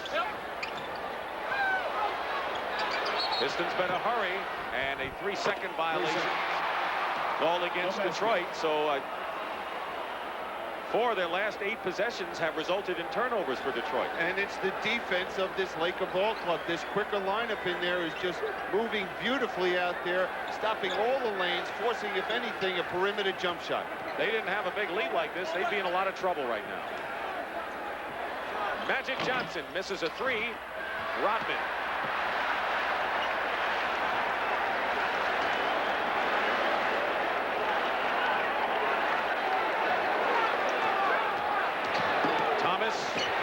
To Rodman and foul as he drove the baseline. And now we see Magic Johnson getting it in. He's very upset up there. Very unusual for Magic to be acting the way he is on the court. Cooper picks up the 4th foul. And I'll tell you, anytime you want to get Magic Johnson angry, how do you think he comes out the next game? Well, the thing about Magic is, you know, he said, I'm one of the worst people to be around during the day of the game because I'll snap at people. You know, this guy, forget about what he does with the basketball. You have to look within this man. You know, he hates to lose, and he is truly a leader out there of this ball club. All the Laker people feel that he holds the key. He's the anchor of this club. He has for 9 years. The lead is 16. 88-72. Michael Thompson. Good defense by Lane Beer.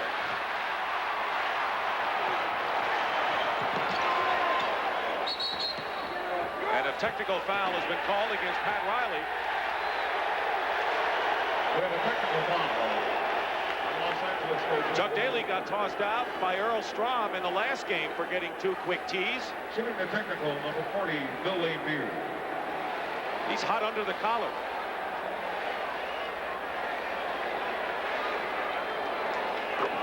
Lane Beer makes the technical foul. Let's see why Riley's so upset. Now, I want to just show you, you know, we know 2 guys out here on this court are best of friends, Magic Johnson and Isaiah Thomas, but Isaiah gets knocked down by Scott. And look who he pushes, his best buddy. They're friends before and after, not during. Thomas hit by Magic Johnson. And Magic went after him there with a forearm. That was a bad play by Magic Johnson. And Lane Beer wanted to protect Isaiah Thomas. The 2 of them are very close. And Jake O'Donnell and Jack Madden want to bring an end to all this. Because we're right on the edge right here, Billy. Yeah, that's, as we said a minute or 2 ago, it just didn't look like the Magic Johnson we're used to seeing out here. You know, he got banged a few times, and now he's looking to get some. There he is. He just sticks an arm right in there. 32, Magic Johnson. And belts Isaiah. 5 fouls on Magic Johnson. And Chuck Daly wants a timeout. The crowd loves what they see. I guess this is Pistons basketball, huh? And the Lakers don't mind playing it either. Teamwork makes winners. Be all you can be. Sponsored by the U.S. Army. Great teamwork has been the key for success for Lakers head coach Pat Riley. Although blessed with talented players, Riley has molded brilliant individual skills into a precise team concept. The result has been 3 championships in the past 6 years. With a dedication towards winning, teamwork has made Pat Riley and the Lakers the best they can be. Dear Dad, we made our toughest jump yet at dawn. I was kind of nervous, we all were. And then I remembered when you told me that real courage is putting your fear aside and doing your job. You see, Dad, here in the Army, the things I'm learning will help me get the most out of life and the best from myself. Dad, we were really something today. I know you'd be proud.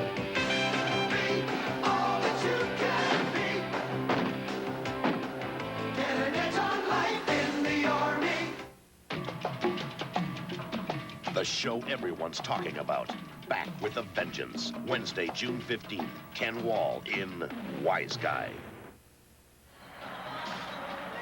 If this holds up, Game 5 Thursday night at 9 Eastern Time here in the Silverdome.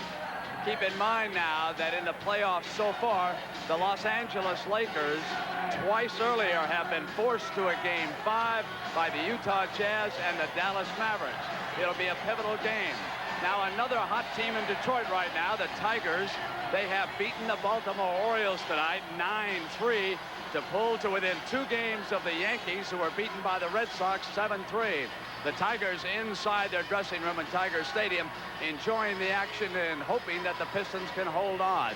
And Dick Stockton, I think that the Lakers are a little bit frustrated at the way the whistles have gone against them tonight. Back to you.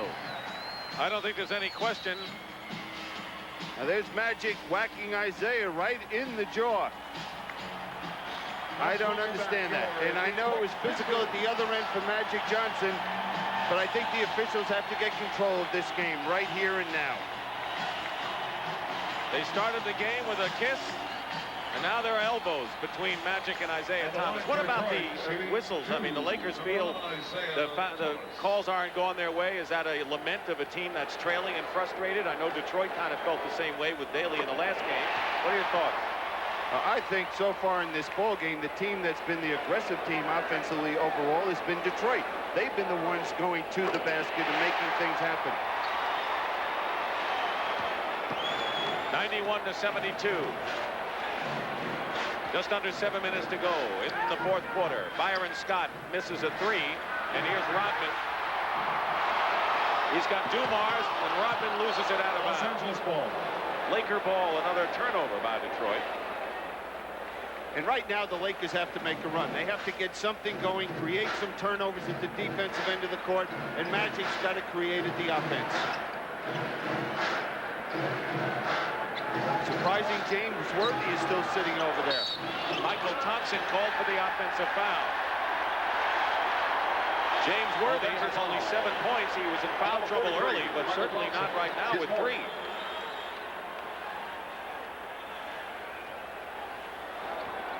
The trap is on for the Lakers.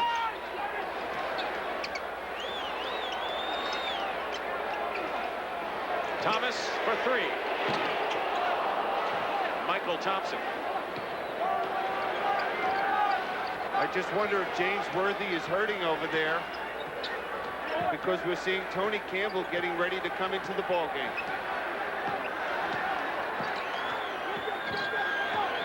Byron Scott penetrates. Lakers crash the board, and Lane Beer with a rebound.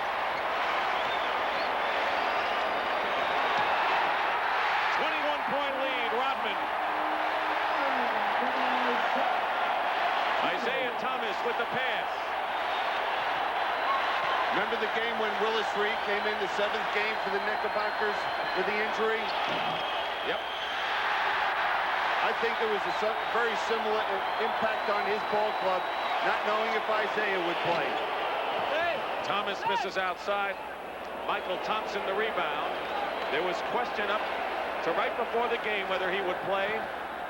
And he said, I didn't come here not to play. I would have stayed home if I couldn't. Well, just think of Magic Johnson, game 2 with the flu. He comes to play. Magic foul going in. Mike Smrek and Tony Campbell will come into the game. Campbell may have to wait until Magic gets off the free throw line. And here's a case, Rodman just beating his man down the court, and that's been the story for the Lakers tonight. Number 32, Magic Johnson. Magic is on the line. So it appears right now as if Pat Riley wants to give some of his key people the rest and get gear up for game 5. Yeah, and I'm sure that's why he has Jabbar and Worthy over there on the sideline. When we wonder why they're there, he just feels that his team is just not in sync tonight, and he's just not going to put those people out on the court. Lakers have not scored a basket in 6 minutes. Magic Johnson has all 9 Laker points here in this fourth quarter. Illegal defense against the Lakers. Talk about throwing in the towel. Mr. Nicholson has done just that. Number 19, Tony Campbell checks in. Campbell is in the game, and on the technical, Lane Beer shooting. Well, he's not leaving. Jack wants to get just about to the spot he sits in the forum, right?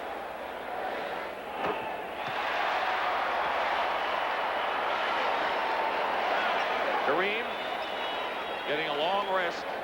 Scott. How do you think the Lakers angry in this game coming out in the next one? Oh, they're going to be angry. And they're going to come out, but the thing they're going to have to do in the next ball game is stop the penetration of the guards of the Pistons and Adrian Dantley. Lane Beer never had control of the ball. Rambis has it. So right now it's Mike Smrek, Kurt Rambis, Tony Campbell, Michael Thompson, and Michael Cooper for LA. Cooper misses. Yeah, it's a very important time for Michael Thompson and Michael Cooper to get their offense going to be able to contribute to this Laker ball club and the remainder of this series. Magic on the bench, so the rest of the game is not just to play out the string. There are things that some of the Lakers may want to do. You're looking at Wes Matthews, who will enter the game. Oh, absolutely, and I'm sure Pat Riley will look to run some things offensively to get them to, well, Michael Thompson's on the bench, but to maybe get Cooper some shots, maybe a layup, get out on a fast break, do something to gain a little confidence. Dantley shooting a pair. He had 34 points in game 1. He's got 26 right now. But you hit the nail on the head early. The Pistons were aggressive. And you said Chuck Daly's main concern, not so much defense, but on the offensive end, and he was able to get into the paint. And for this game anyway, the Pistons dug down deep offensively and penetrated effectively. 22-point lead for the Pistons. Campbell, not even close. I wonder when Chuck Daly takes Isaiah Thomas out of the ball game, because he cannot keep him out there with the possibility of re-injuring or making that, or just doing something to that back. Well, Vinnie Johnson is getting set to re-enter along with James Edwards. Lane Beer. Those two will probably come out, Lane Beer and Isaiah Thomas. Matthews is rejected by Rodman. And here they come. Not only is Edwards and Vinnie Johnson coming in from the Pistons, but Milt Wagner comes in for the Lakers, replacing Mikey Cooper. We haven't seen much of Milt Wagner at all in postseason. No, for the most part, during the playoffs, we've only seen maybe 8 Lakers playing, Rambis being the 8th player. Tony Campbell. Rambis, basket good and a foul. Bill Wagner, of course, played on the national championship Louisville Cardinal team along with Billy Thompson, who has been injured for the Lakers. And he's sitting at the end of the bench for the Lakers right now. And Billy Thompson has not played at all this year, coming back from a knee injury from last year. That field goal by Rambis, believe it or not, was the first basket in 7 minutes.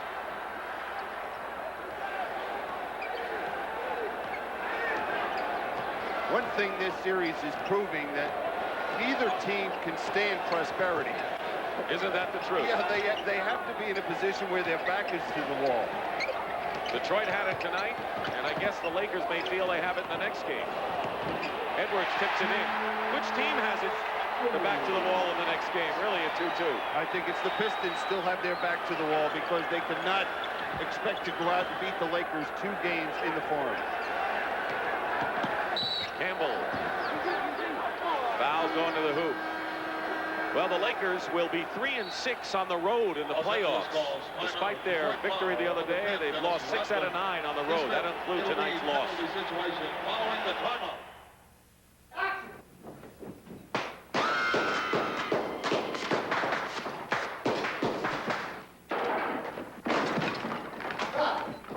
Thank you, everybody. That's it for today. After a long day of eating hot lead, there's nothing better than drinking a cold Miller Lite. Light sure tastes great, and it really is less filling. Shoot, there's only one light beer, Miller Lite. Hey, Joe, give me another. That didn't fill me up at all. Odious, contemptible, deplorable. I'm speaking of offending in the personal grooming arena. Something I would, of course, consider quite beyond the pale. So I give you a new Red Guard Sport Stick, antiperspirant and deodorant. When one needs to seek maximum protection and a fresh new scent, one should grab oneself one of these Red Guard Sport Sticks, because one would hate to be considered malodorous by one's chums. Now, wouldn't one? New Red Guard Sport Sticks from Gillette. Anything less would be uncivilized. Days going by too fast to hold them. I say that I care. It's time that I showed him. Hold this moment, make it last. Before the present becomes the past, make time stand still. In a world where time waits for no one, you can stop it and hold it with the Polaroid Spectra system. Make time stand still.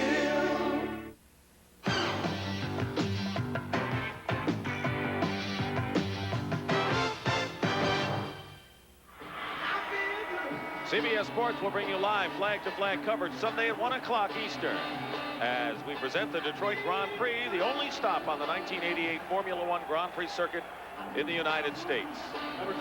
We're here at the Silverdome in Pontiac, Michigan. Game 4. The Lakers were leading, and the Pistons needed a game to draw even, and they have. They lead 98-76. Dick Stockton and Bill Cunningham.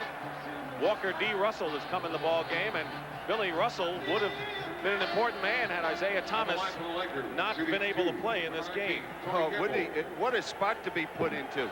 If Isaiah didn't show up, I'm sure he was praying for Isaiah to show up.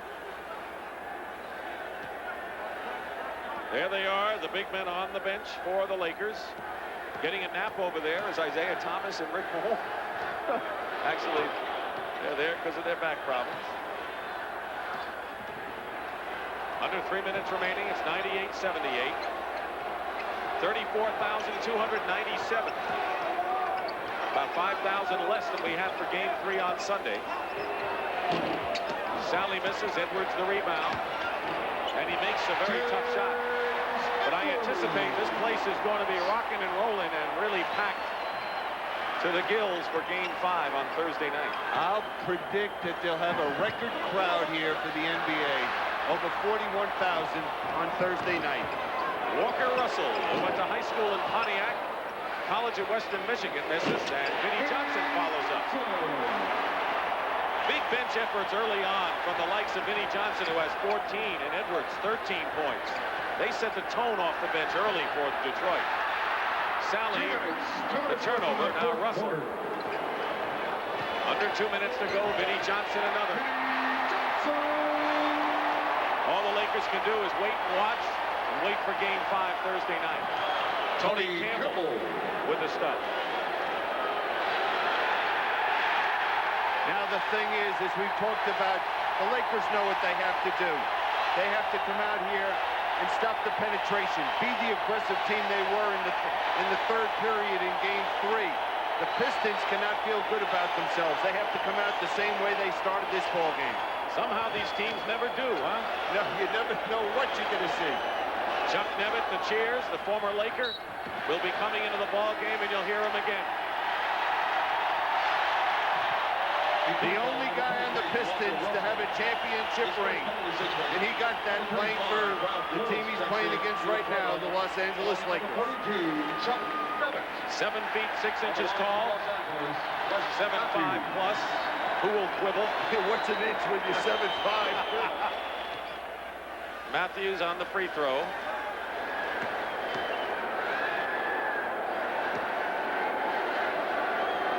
Perhaps the key juncture to this game occurred in the third quarter. A little more than halfway through. Detroit led by 9.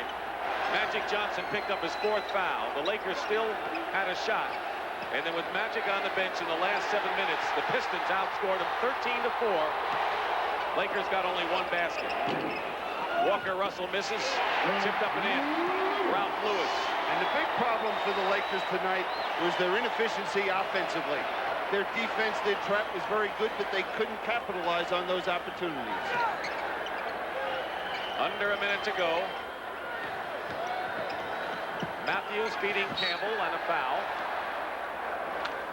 And it's kind of a mirror image to the last game. Pat Riley has the same problems to solve for game 5 as Chuck Daly did the last time. And that is that the offense didn't mesh. And there was no fast break for the Lakers today. We didn't see them get out and run even when they had the opportunities. 106-82. So the Pistons will hold their opposition to under 100. That's 14 times in 20 playoff games. That's a phenomenal defensive mark for Chuck Daly's crew. And we'll be all even at 2 apiece. 106-84.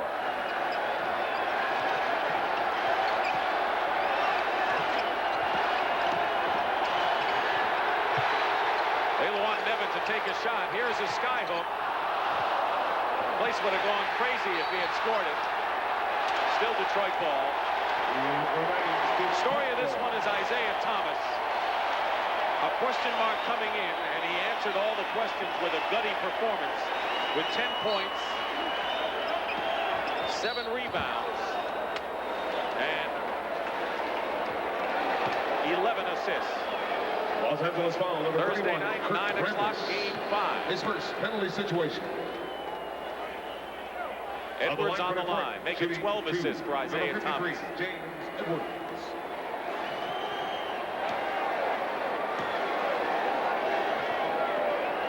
Edwards. And it drops for him. The Lakers were extended. They had to endure a 7-game series against Utah and Dallas to get here. And now this series will go at least 6 games. Here's Nevin. That's the exclamation point in this game.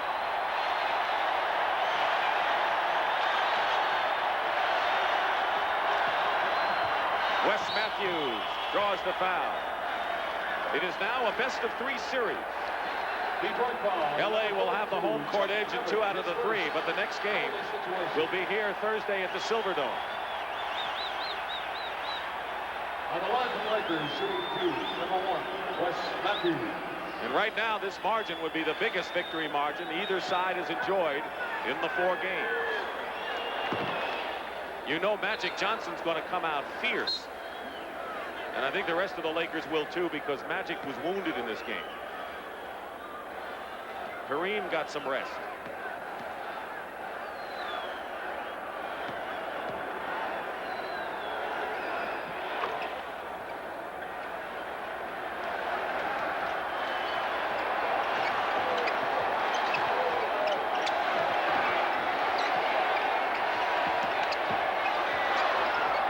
Walker Russell hits. 111-86. And that's all she wrote. The Pistons have drawn even.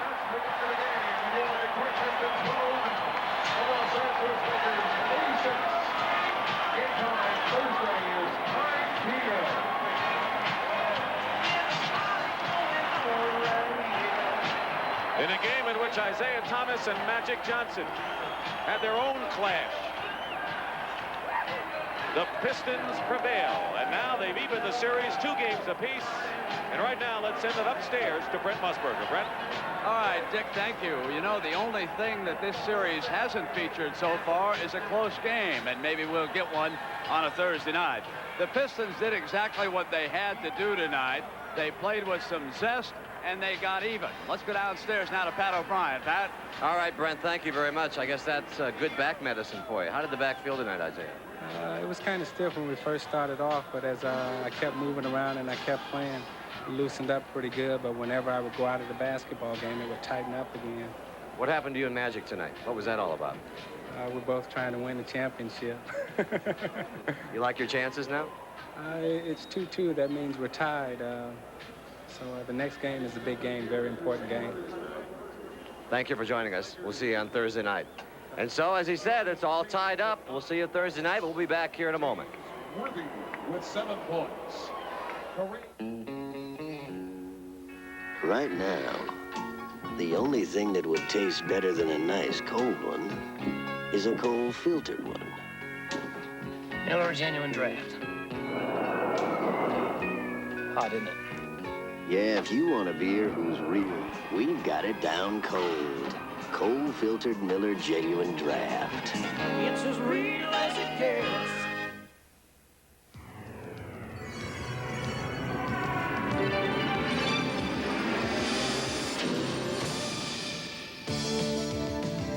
Introducing the 1989 Eagle Medallion. Sophisticated, nimble, backed by a 7-year, 70,000-mile protection plan. New Eagle Medallion, the latest in a series of quality automobiles to wear the Eagle emblem. Each year, 9 out of 10 Americans who have their homes insured with Liberty Mutual stay insured with Liberty Mutual. America, babies in liberty. Liberty Mutual Insurance. It's no big deal. Brake jobs? It's MasterCare car service. Premium brake jobs. Terrific warranty. Finally, taking care of your car is no big deal. MasterCare Car Service by Firestone. But I thought they just sold tires. Exclusively on CBS Sports, the finesse, the physical, the finals. We will rock you. Well, in winning tonight, the Pistons shot 45 free throws. In losing on Sunday, they shot only 12. They were able to get to the glass tonight, and they drew the fouls. Remember at the top of the broadcast, Coach Chuck Daly of the Pistons said, we've got to find a way to hate Magic. When the game started, he and Isaiah were blowing kisses at each other. Well, finally, they found a way, quite by accident. Isaiah Thomas is pushed down accidentally. He thinks his old buddy Magic Johnson did it. So he retaliates with a not-so-gentle shove. And then a short time after that, Magic gave him a moment to remember. And finally, some hostilities break out between the Lakers and the Pistons as this series draws all even. 2 victories apiece, and Game 5 headed our way on Thursday night. We'll come back for a final word from the Silverdome in Pontiac on CBS in just a moment. Read any good beer bottles lately? This one tells you that Miller Genuine Draft is the one beer that's cold filtered, not heat pasteurized. So we haven't changed the rich, smooth taste of real draft beer. And you know what's the best thing about reading this bottle? It leads to a very happy ending.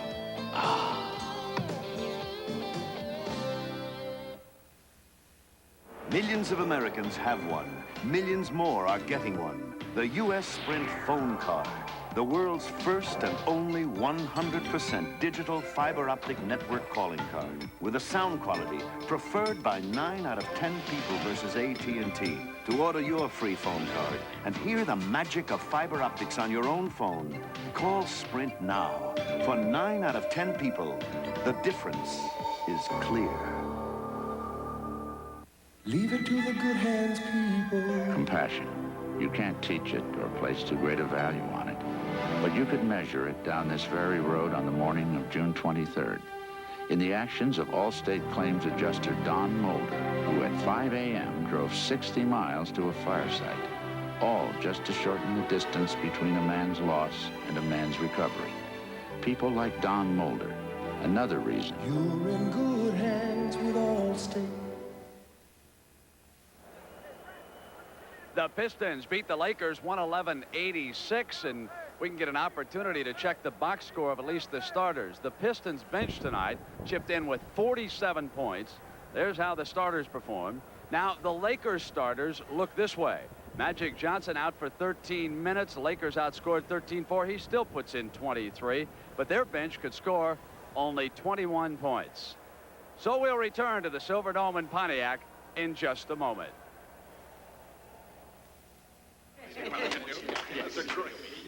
Somehow there's got to be a cure for athlete's foot. Hey, step up to the mic. Mike? Micatin. This cures athlete's foot. It's got something the others don't. Miconazole. There's nothing more powerful. Yes? You got something that cures athlete's foot? Sure, step up to the mic. Huh? Micatin. It cures athlete's foot. Step up to the cure. Step up to the mic. Micatin, also in deodorant spray. Leave it to the good hands, people. Understanding. It's knowing that buying a new house often means finding new ways to save, even if that means bagging your lunch. You want whole wheat or rye? Give me rye. And Allstate can help with a new house discount that could save you 15% on homeowners insurance. You want mustard or mayo? Mayo. And 15% could buy lots of hot lunches. You want mixed fruit or pudding? Do you want the truth? The Allstate new house discount. Another reason. You're in good hands with Allstate.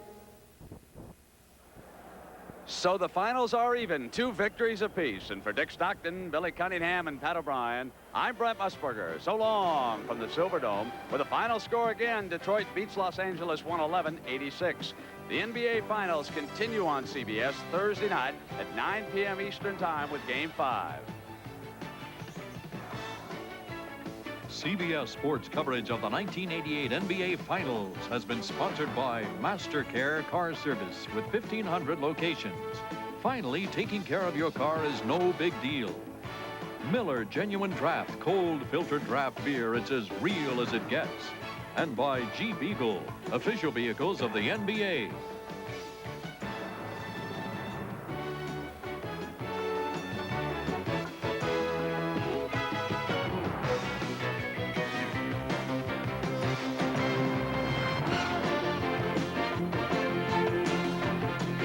The NBA on CBS is a presentation of CBS Sports. So long, everybody.